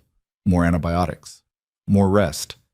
Instructions Elena committed to memory with the intensity of someone who couldn't afford mistakes. You have good insurance, the doctor noted, glancing at her chart. The coverage is excellent. That's fortunate. Elena froze. What? Your insurance. It's covering everything. Private plan, very comprehensive. The doctor smiled. These medications can get expensive without good coverage. Elena hadn't had insurance in 3 years, couldn't afford it. Had been using the free clinic and praying nothing serious happened. Dominic, it had to be. Another piece of infrastructure wrapping around her life without permission. Right, she managed. Fortunate. After the doctor left, Elena pulled out her phone. 37 missed messages, most from work, 2 from Margaret, the rest from Dominic. She read his first. I added you and the children to my health insurance. Should have done it months ago. Don't argue about this one. They need proper medical care. Then, Marcus said Luna's stable. Thank God. Then, I meant what I said about telling you everything. Whenever you're ready to talk, I'll be there. Just say when. And finally, sent at 3 a.m. I know you have no reason to trust me. I know I destroyed that right 3 years ago. But those children are mine too, and I will do whatever it takes to keep them safe, even if that means you hate me forever. I can live with that. I can't live with them getting hurt because I was too much of a coward to face what I did. Elena stared at the words. at the raw honesty that felt nothing like the cold, controlled man who'd offered her money to erase her pregnancy. This Dominic sounded broken, desperate, human in a way that terrified her more than his cruelty ever had. Because cruelty she could fight. Cruelty gave her permission to hate him, to keep him away, to protect her children from his toxic world. But this? Guilt and desperation and what might actually be genuine remorse? That was harder to armor against. She typed, "Coffee shop on Amsterdam and 82nd. 2 hours. Come alone." His response was immediate. "I'll be there." "Thank you." She turned off her phone and tried to figure out what she was going to say to the father of her children. The man she'd loved once. The man who'd broken her so thoroughly she'd rebuilt herself into someone new just to survive. Luna was watching her with those dark, too perceptive eyes. "Mama, why are you sad?" "I'm not sad, baby. Just tired." "You're always tired." The observation shouldn't have hurt, but it did, because it was true. For 3 years, Elena had been running on fumes and fear and the desperate determination to give her children something better than she'd had. And all that time, Dominic had been living in his penthouse, building his empire, married to someone else, while his children grew up in poverty. The anger felt good, clean, easier than the complicated mess of other emotions trying to surface. She held on to it. 2 hours later, Luna was discharged with a bag of medications and strict instructions about rest. Marcus was waiting in the parking garage, leaning against the same black SUV from last night. He straightened when he saw them. "Ms. Cruz, how's she doing?" "Better." Elena shifted Luna's weight on her hip. "You don't need to drive us." "I'm afraid I do." Marcus opened the rear door. "Mr. Vale's orders." "I don't take orders from Dominic Vale." "No, ma'am, but I do." His voice was respectful but firm. "And my orders are to make sure you and your children get where you need to go safely. So please, let me do my job." Elena wanted to argue, wanted to grab Mateo's hand and walk away, call a taxi, maintain the independence she'd fought so hard to preserve. But Luna was heavy in her arms and Mateo looked exhausted, and the thought of navigating the subway with a sick child made her want to cry. She got in the car. Marcus drove them to the apartment in Queens, silent and professional. When they arrived, he did a quick sweep of the building before letting them out. "I'll be nearby," he said. "If you need anything—" "I'm meeting Dominic at 2, Elena interrupted. "At a coffee shop in Manhattan. I need you to watch the children." Marcus blinked. "Ma'am, I'm security, not a babysitter." "Then consider it securing the most valuable assets Dominic has." She met his eyes. "I'm not bringing them to this meeting, and I'm not leaving them with strangers. So either you watch them, or I don't go." For a long moment, Marcus just stared at her. Then something like respect crossed his face. "Okay," he said. "I'll watch them." "What do 3-year-olds eat?" "Mateo likes chicken nuggets. Luna likes anything if you make it fun." Elena paused. "There are toys in the living room. Books. Don't let them watch too much TV. And if Luna starts coughing badly, there's an inhaler in the bathroom." "Got it." Marcus looked mildly terrified. "Anything else?" "Yeah. If anyone comes to this building who isn't me or Margaret from next door, you get my children out. I don't care how. Just keep them safe." "That's the job, ma'am." Inside the apartment, Elena got Luna settled on the couch with her rabbit and a blanket. Gave Mateo instructions to be good and listen to Marcus. Tried not to think about the fact that she was leaving her children with a stranger who worked for a man she didn't trust. But Marcus had saved them last night, had gotten Luna to the hospital, and the way he'd positioned himself between her and those other men suggested he actually would die to protect them if it came to that. It would have to be enough. She changed into clean clothes, pulled her hair back, looked at herself in the bathroom mirror. She looked exhausted, haunted.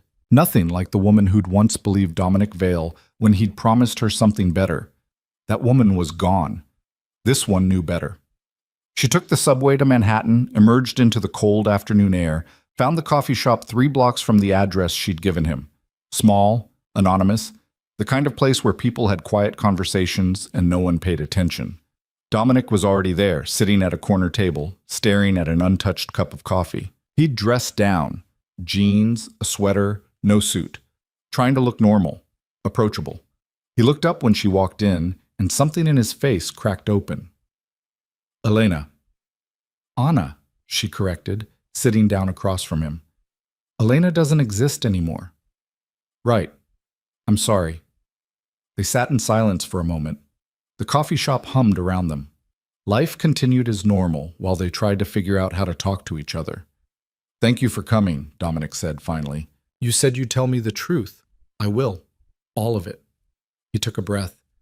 But first I need to say something. I need you to know that everything I'm about to tell you, everything I've done in the past week, it's not about controlling you. It's not about buying my way into their lives. It's about keeping them safe from something I caused. Which is? Anton Volkov. Dominic said the name like it tasted bitter. He runs the Russian operation in New York. We have an arrangement, mutual territories, no interference. It's worked for years, but 3 years ago, when you disappeared, he had people looking for you. They tracked you to a clinic in New Jersey, lost you after that. But they knew you were pregnant, and they've been sitting on that information ever since. Elena's blood went cold. Why would they care? Because information is currency in my world. Leverage is power. And a pregnant woman who vanished right after breaking up with me? That's potential leverage. Dominic's hands tightened around his coffee cup. I didn't know about it until 2 days ago. I thought I'd kept you hidden, kept you safe. I was wrong. So those men last night were Volkov's people, confirming what they'd suspected, that you have my children, that I care enough about you to set up trust funds and health insurance and protection. He met her eyes. I made you visible. I put you in danger. That's on me. The honesty was almost worse than lies would have been. Elena had spent 3 years believing her invisibility kept them safe. Now she was learning that invisibility had been an illusion, and the real danger had been circling for years. What does he want? She asked. Leverage, control, a way to manipulate my decisions. Dominic leaned forward. There's a territory dispute brewing. Docks, import operations. Worth hundreds of millions. Volkov wants them. I control them. With you and the children as pressure points, he could make you give him what he wants. Elena finished the thought, felt sick. So what do we do? We? Dominic's voice caught on the word. You said I'm in danger, that my children are in danger. So what do we do to fix it? She said it coldly, clinically, refusing to let emotion cloud the practicality of survival. I assume you have a plan. I do, but you're not going to like it. I don't like any of this. Tell me anyway. Dominic pulled out a folder, slid it across the table. Inside were documents, legal papers, custody agreements, security assessments. I need you to move, he said. You and the children, somewhere secure, somewhere my people can actually protect you properly. Absolutely not. Elena, Anna, and no. I'm not moving into some safe house under your control. That's exactly what I've been trying to avoid for 3 years. This isn't about control. This is about the fact that your apartment has one entrance, no security, and is in a neighborhood where no one would notice if someone took you in the middle of the night. His voice was tight with frustration. I'm not trying to trap you. I'm trying to keep you alive. By making us dependent on you, by putting us somewhere you control every aspect of our lives. Elena shoved the folder back. No, find another way. There is no other way. Not one that keeps you safe. Then I'll take my chances. With your children's lives. Dominic's control cracked. You'd rather maintain your independence than accept help that could save them? The accusation hit like a slap. Don't you dare. Don't you dare question my commitment to my children. I've been keeping them safe for 3 years without your help. By hiding. By running. By working yourself to death so they could eat. He leaned forward. I'm not criticizing you. I'm in awe of you. What you've done with nothing. It's remarkable. But the situation has changed. Hiding won't work anymore. Running won't work. You need actual protection. From your enemies, who only care about us because of you. Elena's voice shook. You see the problem, right? You're both the danger and the solution. And I'm supposed to just trust that your solution won't become its own kind of cage? Dominic sat back, ran a hand through his hair. For a moment he looked lost. Young, nothing like the cold, powerful man who'd thrown her away. What do you want from me? He asked quietly. Tell me. Because I don't know how to fix this. I don't know how to keep you safe and respect your independence and make up for 3 years of mistakes all at once. So just tell me what you need and I'll do it. Elena stared at him, at the desperation in his eyes, at the evidence of sleepless nights and guilt that was eating him alive. I need the truth, she said. Not just about Volkov, about everything. About why you really sent me away 3 years ago. About why you're married to someone else but suddenly care about children you wanted me to abort. About what you actually want from us. Okay. Dominic took a shaky breath. Okay. The truth. He looked down at his hands, then back up at her. 3 years ago, I sent you away because I was terrified. Not of being a father, of being my father. The words came out raw. He was a monster, brutal, mean. He taught me that love was weakness, that caring about anyone gave them power to destroy you. And I believed him. I built my entire life around that belief. Elena stayed silent, letting him talk.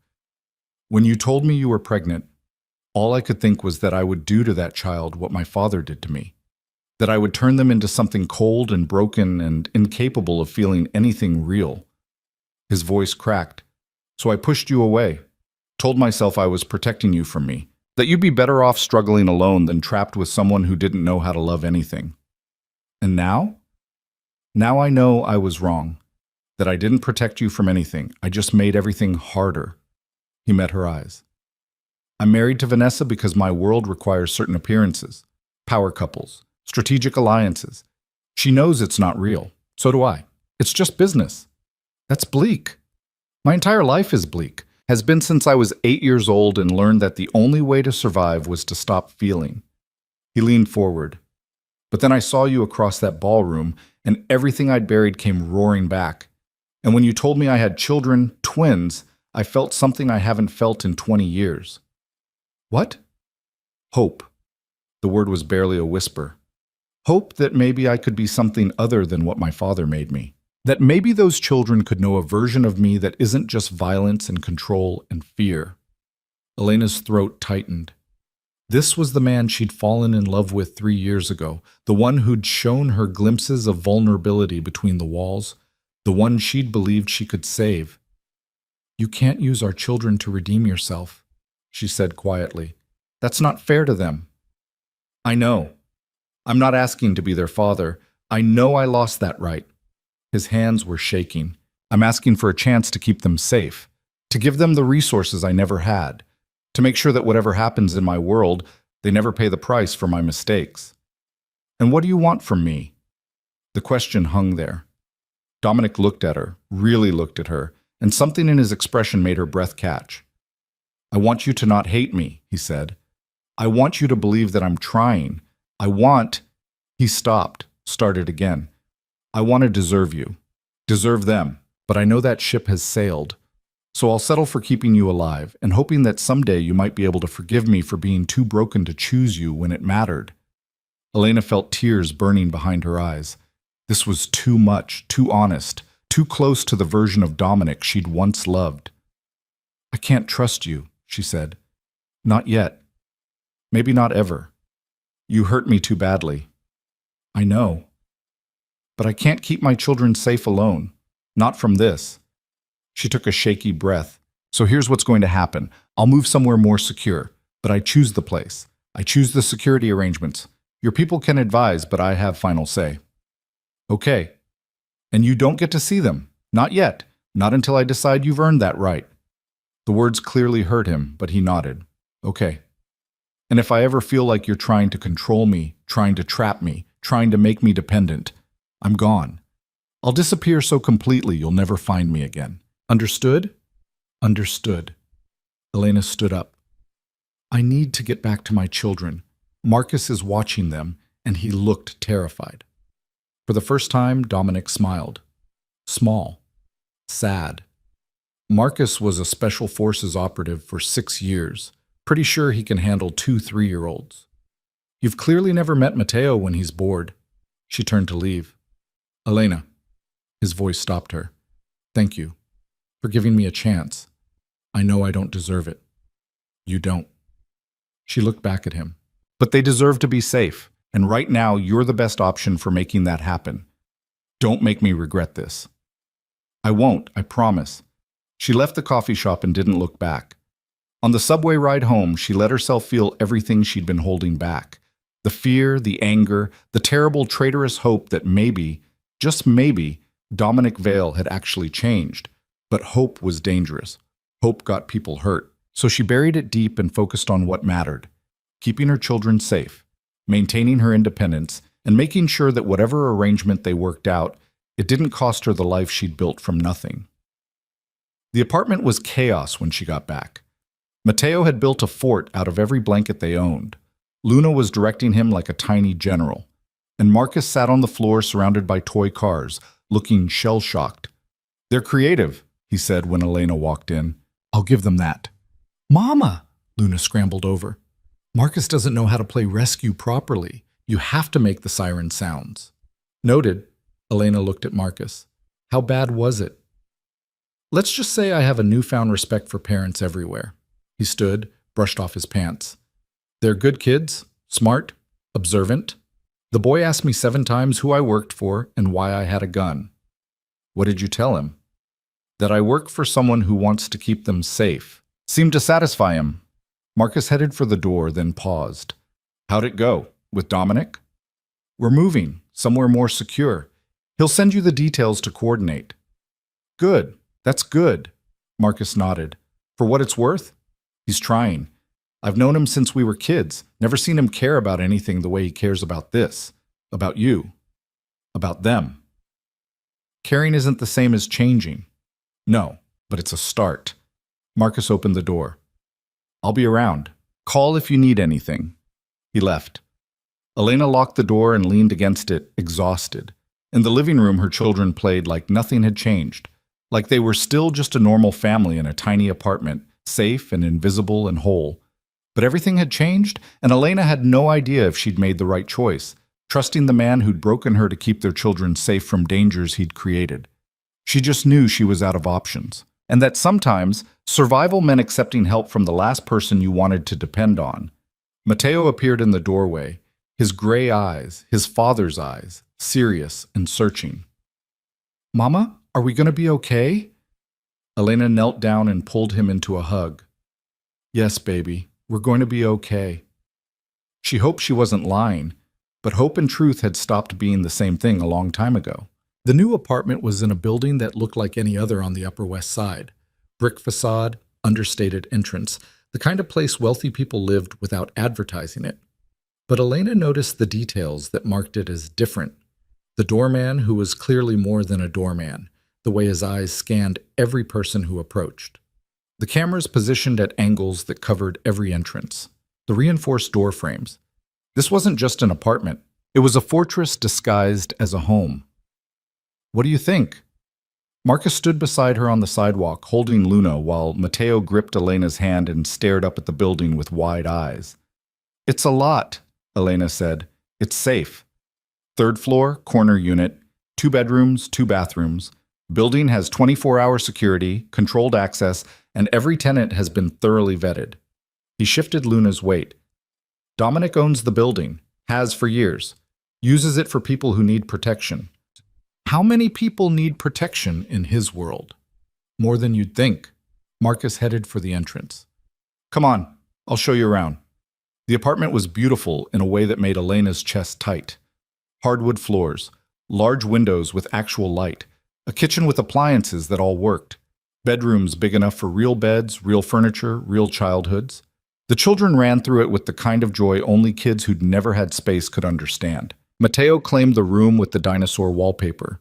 Luna wanted the one with the window seat that looked out over the street.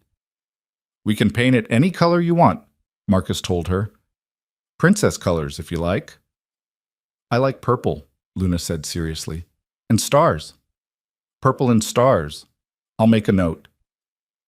Elena stood in the middle of the living room and tried not to cry. This was what she'd wanted for them: space, safety, light. But accepting it felt like surrendering something fundamental about who they were, about the life she'd built through pure stubborn will. "There's a park 2 blocks away," Marcus was saying. "Good playground.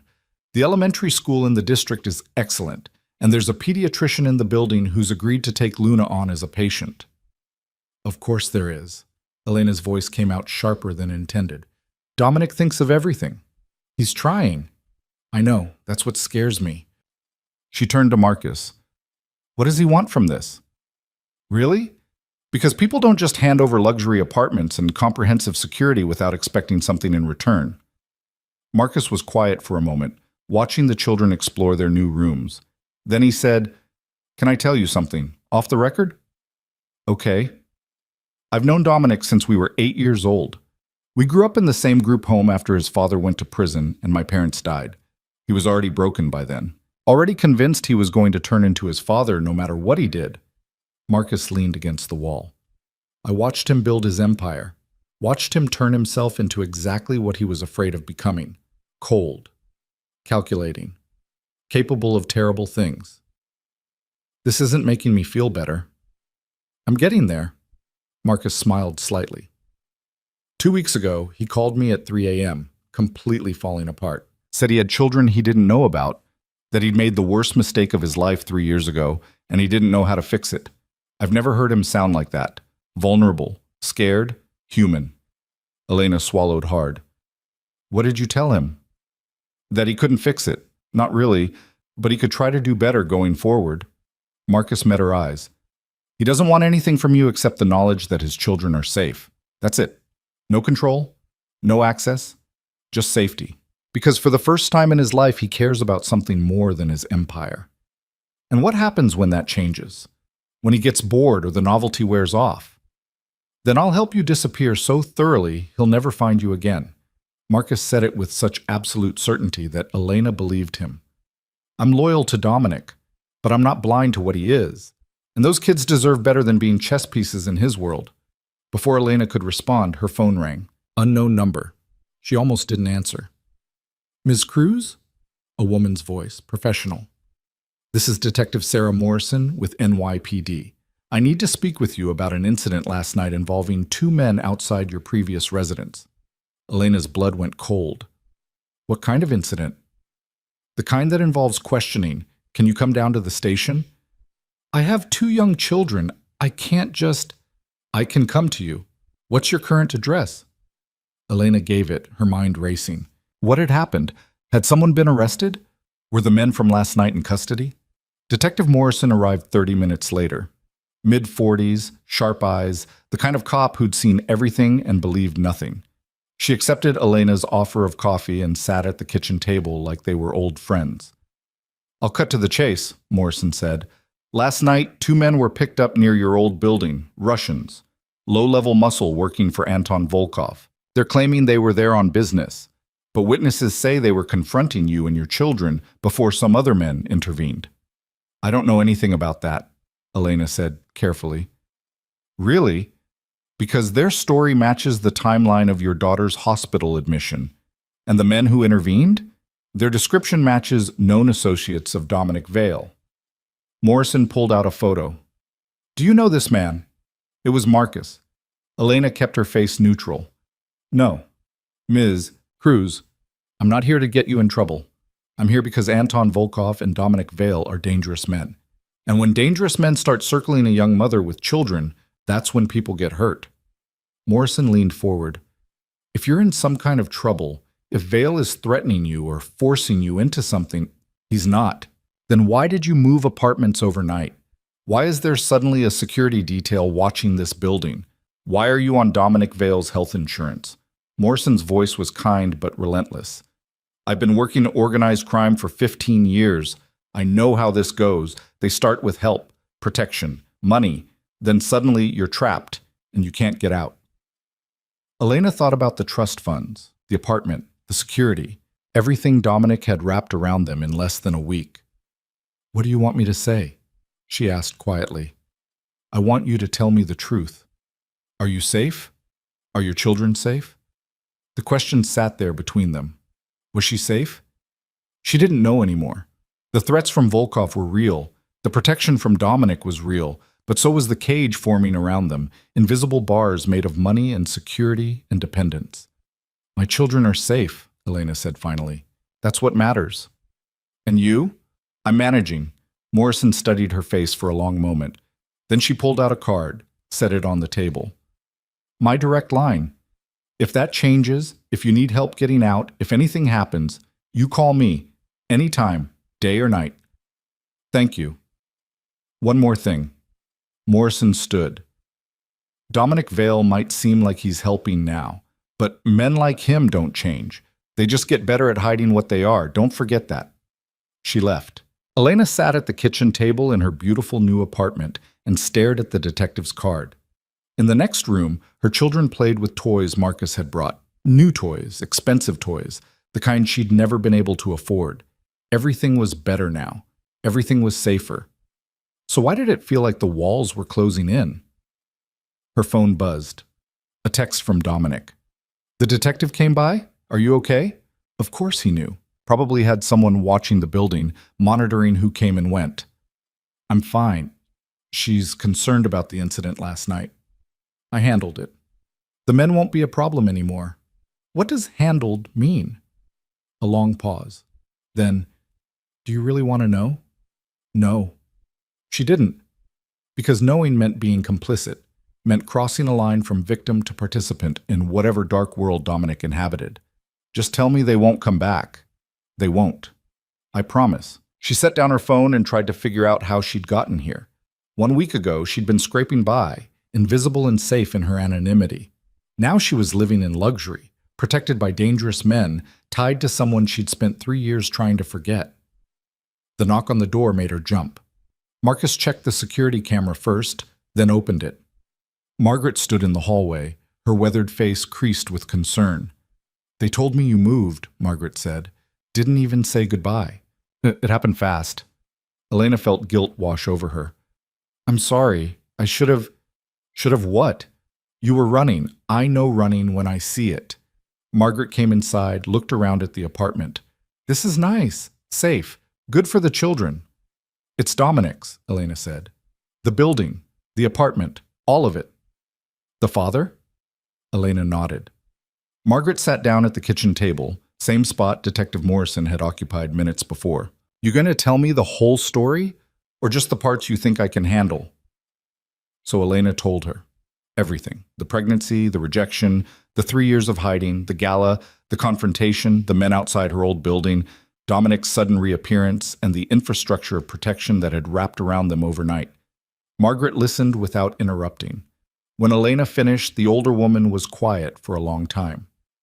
That's a hell of a story, she said finally. I don't know what to do. I don't know if I made the right choice accepting his help.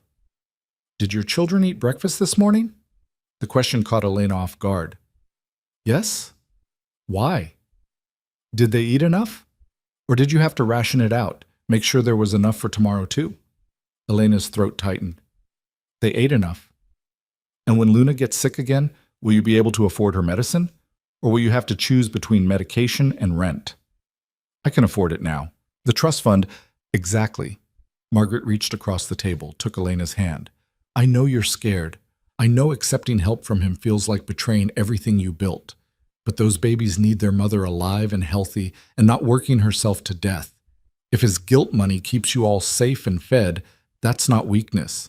That's wisdom. But what if he changes his mind? What if he decides he wants control after all? Then you leave. Same as you would have anyway. Margaret squeezed her hand. You've been running for 3 years because you thought you had to do it alone. Maybe it's time to accept that you don't. That asking for help, even from someone who hurt you, isn't the same as giving up. In the other room, Luna started coughing. Not the terrible wet cough from before, but enough to make Elena's heart clench. She moved instinctively, but the cough subsided before she reached the bedroom. The medicine was working. The treatment Dominic's insurance had paid for was keeping her daughter healthy. That had to count for something. Margaret left with promises to visit soon, to meet the children at the park, to stay in their lives even though the geography had changed. Elena walked her to the door and felt the last connection to her old life walking away. Then she turned back to her new one and tried to make peace with it. The days that followed developed a rhythm. Morning routines in an apartment where everything worked. Walks to the park with Marcus trailing at a discreet distance. Luna's health improving with proper medication and regular meals. Mateo's energy finding outlets in space that was actually theirs. Elena started working again, but differently. A remote position translating documents, arranged through connections she suspected came from Dominic but couldn't prove. It paid better than all three of her old jobs combined and let her be home with the children. She didn't hear from Dominic directly. Just occasional texts asking if they needed anything, if Luna was feeling better, if the apartment was working out. Never pushy. Never demanding. Just there, like a shadow at the edge of their lives. It should have felt wrong. Instead, it felt like the pressure valve on her life had finally released. 2 weeks into the new normal, Marcus appeared at her door with an unusual expression. "There's someone here to see you," he said. "Says it's important." "Who?" "Dominic's wife." Elena's stomach dropped. "What?" "Vanessa Vale. She's downstairs, asking if you'll meet with her." Marcus looked uncomfortable. "I can send her away if you want." Every instinct screamed to say yes, to refuse, to maintain the careful distance she'd established, but curiosity won out. "Give me 5 minutes." But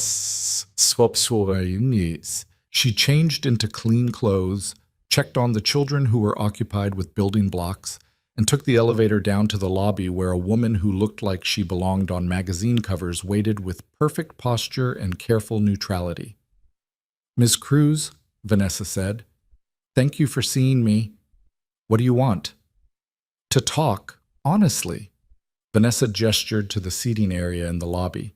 "Please, 5 minutes." They sat. Vanessa crossed her legs, perfectly composed, and said, "I'm not here to threaten you. I'm here to tell you the truth about my marriage to Dominic. I don't need— it's a business arrangement, nothing more. We have separate bedrooms, separate lives. The marriage exists for appearances, for strategic alliances in his world, and connections in mine." Vanessa's voice was matter-of-fact. "We have an understanding. I don't interfere with his life. He doesn't interfere with mine. It works." "Why are you telling me this?" "Because you need to know that whatever you think is happening, whatever guilt or hesitation you feel about accepting his help because he's married, it's not real. The marriage isn't real." Vanessa leaned forward slightly. "And because I've watched him fall apart over the past 2 weeks. I've seen him stare at photos of children he's never met. I've heard him on the phone at 3 a.m. trying to arrange better security, better insurance, better everything. He's obsessed with keeping them safe. That's not my problem. No, but it's going to become yours if you don't understand what's actually happening." Vanessa's voice softened. "He loves you, still, maybe more than before. And those children? They're not just his genetic legacy. They're his chance to be something other than his father.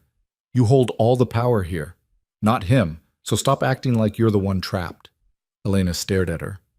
"He sent you to say this." He doesn't know I'm here. Would probably be furious if he found out." Vanessa stood. "I'm telling you this because I've spent 5 years watching Dominic Vale be the coldest, most calculating person I've ever met. And in 2 weeks, you've turned him into someone who actually feels things. That's power. Use it wisely." She left before Elena could respond. Elena sat in the lobby of her building, Dominic's building, and tried to process what just happened. Vanessa's words echoed, "You hold all the power here." Did she? It didn't feel like power. Felt like being pulled in directions she hadn't chosen, forced into proximity with a man who'd destroyed her once before. But maybe that was the point. Maybe she'd been so focused on maintaining independence that she'd missed the fact that Dominic had given her everything she asked for, the apartment she chose, the security she approved, the distance she demanded. He hadn't tried to see the children, hadn't pushed for access, hadn't done anything except try to keep them safe while respecting every boundary she'd set. That was power. The power to set terms. The power to choose. She just had to decide what to do with it. That night, after the children were asleep, Elena stood at her window and looked out at the city. Somewhere out there, Dominic sat in his penthouse, probably staring at his own window, thinking about children he'd never held. She pulled out her phone and typed before she could overthink it. They ask questions sometimes, about their father. I don't know what to tell them. The response came quickly. Tell them the truth, that he made mistakes, that he's trying to fix them, that he loves them even though he doesn't know them. Do you love them? More than I thought possible. More than anything. Elena's hands shook as she typed, Mateo has your eyes. Luna has your stubbornness. They're smart, funny, kind in ways that terrify me because the world isn't kind back. They have you. That's all they need. That's not true anymore. They need security, stability, things I couldn't give them alone. You gave them everything that matters. I'm just filling in the gaps. She wanted to believe that, wanted to believe this arrangement could work without costing her everything she'd built. Thank you, she typed, for the apartment, the insurance, the protection, for not trying to take more than I can give. I don't deserve thanks. I'm just trying to be less of a disaster. You're doing okay. Mostly. She could almost hear him laugh through the screen. Can I ask you something? He typed. Maybe. Do you think, someday they might want to meet me? The question hit harder than expected, because someday they would ask. Someday Mateo would want to know why his father wasn't there. Luna would wonder why other kids had dads, and she didn't. Someday, she typed. When they're ready. When I'm ready. Not yet. Okay, I can wait. Can you? Waiting isn't really your strength. I'm learning. You're an excellent teacher. Elena smiled despite herself. This felt almost normal, almost like the conversations they used to have before everything went wrong. I should go.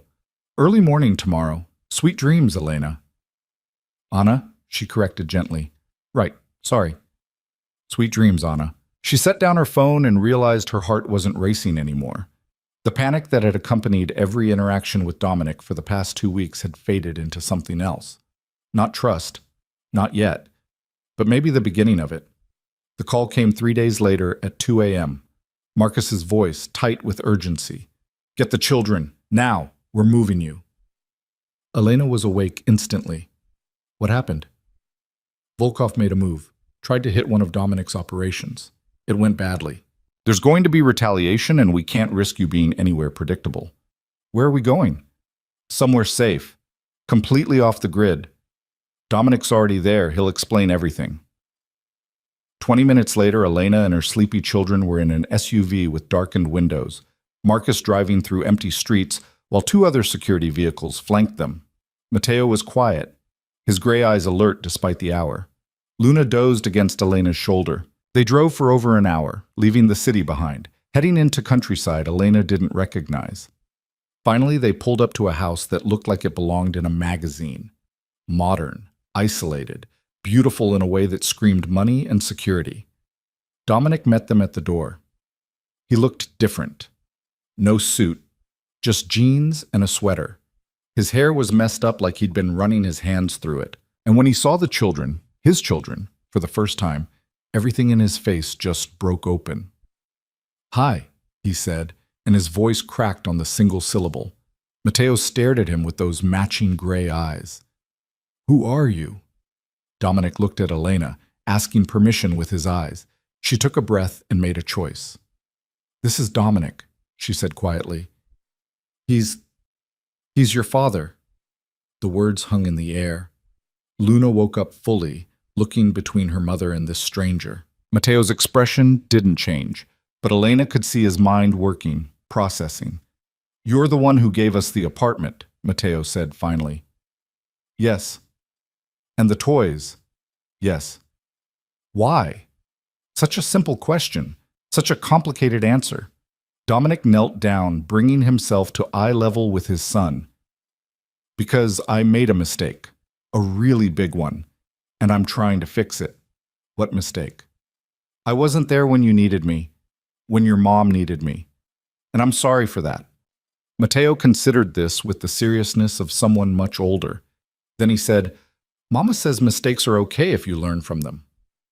Your mama is very smart. I know. Mateo glanced at Elena, then back at Dominic. Are you going to stay now? The question broke something in Dominic's chest. Elena could see it happen, could see the exact moment he realized what he'd missed, what he'd thrown away, what he could never get back. If your mom says it's okay, he managed, I'd like to try. All eyes turned to Elena. She looked at Dominic, at the man who'd rejected her, who'd spent 3 years building an empire while their children grew up in poverty, who was now kneeling on the floor of a safe house in the middle of the night, trying not to cry in front of the son he'd just met. We'll see, she said. Not a yes, not a no, just possibility. It was enough. Marcus showed them to bedrooms upstairs. The children went down quickly, exhausted from the drama. Elena stayed with them until she was sure they were asleep, then went back downstairs where Dominic sat at the kitchen table looking shell-shocked. Thank you, he said when he saw her, for letting me meet them, for not running, for... What happened tonight? Elena interrupted. The truth. Dominic took a breath. Volkov tried to take out one of my warehouses, place where I store legitimate imports, nothing illegal. His men went in armed, planning to destroy it as a message. My security was waiting. 3 of his people are dead. The rest are in the wind. And now? Now there's going to be a war, unless I can find a way to end it first. He met her eyes. I'm giving him everything he wants. The docks, the import routes, all of it. Elena stared. Why? Because keeping that territory means escalating, means more violence, means putting you and the children in the crossfire. His voice was steady, absolute. I'm not willing to do that, not anymore. You're dismantling your empire. Parts of it. The parts that make us targets. He leaned forward. I've spent 20 years building power, and in 2 weeks, I've learned that all that power means nothing if I can't protect the people I love. So I'm choosing differently. Choosing us. Choosing them. You don't owe me anything, Elena. You never did. But those children deserve a father who puts them first. And for the first time in my life, that's exactly what I want to be. Elena sat down across from him. This doesn't fix what you did. What you said. I know. And I'm not sure I'll ever be able to forgive you completely. I know that too. But I'm willing to try. For them. Because they deserve to know their father if he's actually going to be worth knowing. She held his gaze. Don't make me regret this. I won't, I promise. They sat in silence for a moment. Then Dominic said quietly, Can I tell you something? What? When I saw them tonight, really saw them, not just photos or surveillance footage, I understood, for the first time, what you've been protecting, what I almost destroyed before they were even born. His voice was thick. They're perfect, and you made them that way, alone, while I was too much of a coward to even try. You're trying now. Trying to make up for 3 years of mistakes in a few weeks. It's not enough.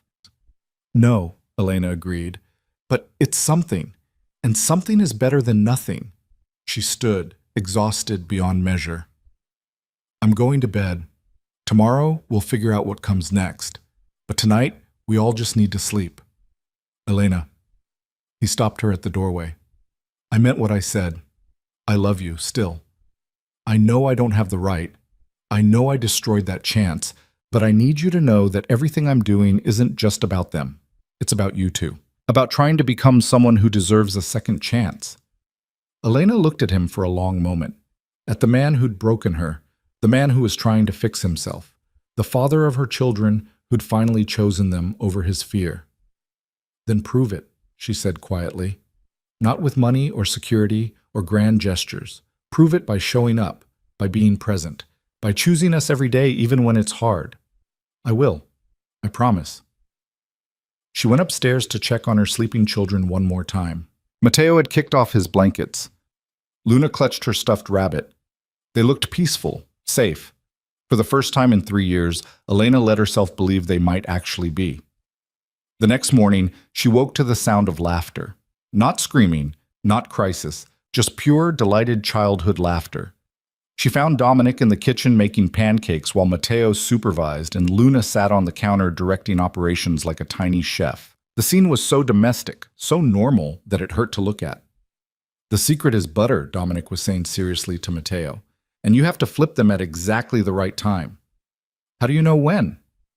When the bubbles on top start to pop. See? Like that. He flipped the pancake. Perfect golden brown.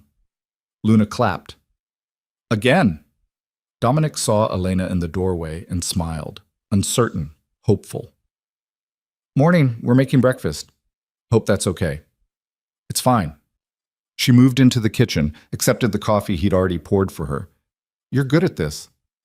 At pancakes? At this. Being a dad. I'm faking it entirely. but his eyes were bright, happy in a way she'd never seen.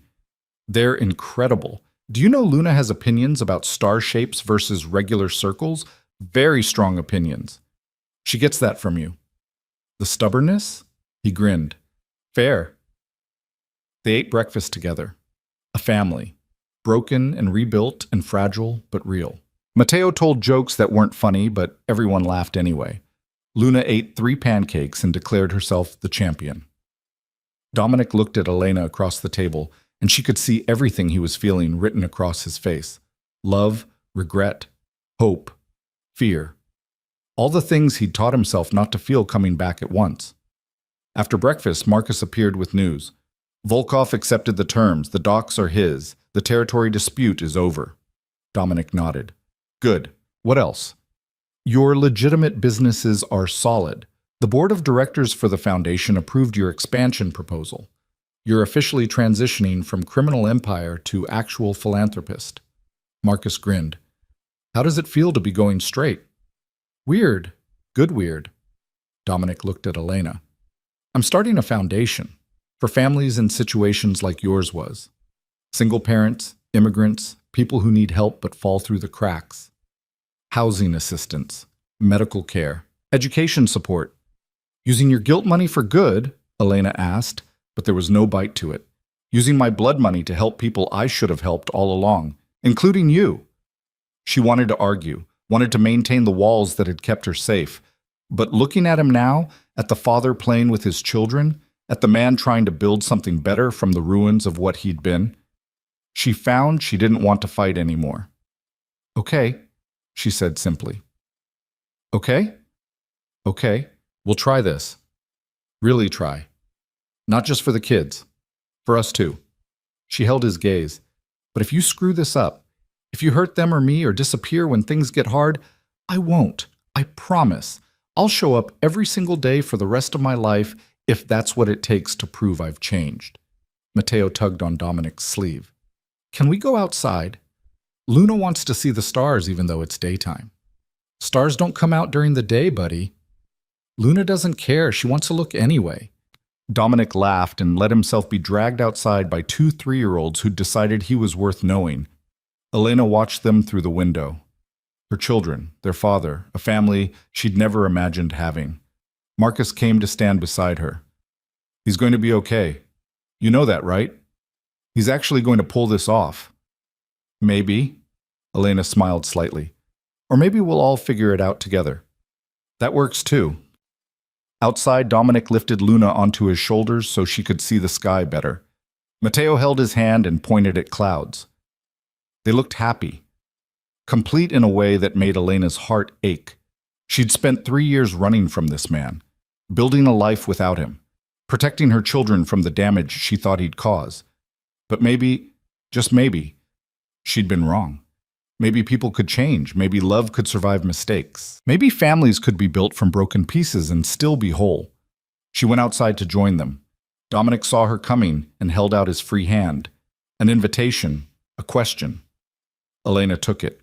His fingers laced through hers and it felt like coming home, like the 3 years of separation had been necessary but were finally over. Look, Mama, Luna pointed at the sky. I see a star. That's the sun, baby. It's a day star. Dominic said so. Elena looked at Dominic, who shrugged with a smile. She was very insistent. She gets that from you, Elena said again. I know. I'm learning that's not always a bad thing. They stood together in the yard of a safe house in the middle of nowhere, while their children searched for stars in the daylight sky. And for the first time since Elena had walked out of Dominic's penthouse 3 years ago, she felt something other than fear about the future. She felt hope. Real, solid, terrifying hope. The kind that made you believe in second chances and redemption, and the possibility that broken people could learn to be whole. Thank you, Dominic said quietly, for letting me back in, for giving me a chance to be their father, for not giving up on me even when I'd given up on myself. Don't thank me yet. This is going to be hard, complicated. We have a lot to work through. I know. And just because we're trying doesn't mean we're together. Not like that. Not yet. I know that too.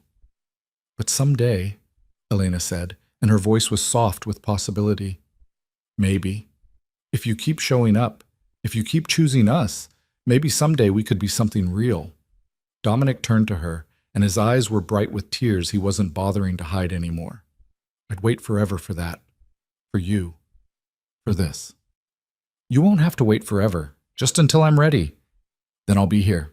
Every day. However long it takes.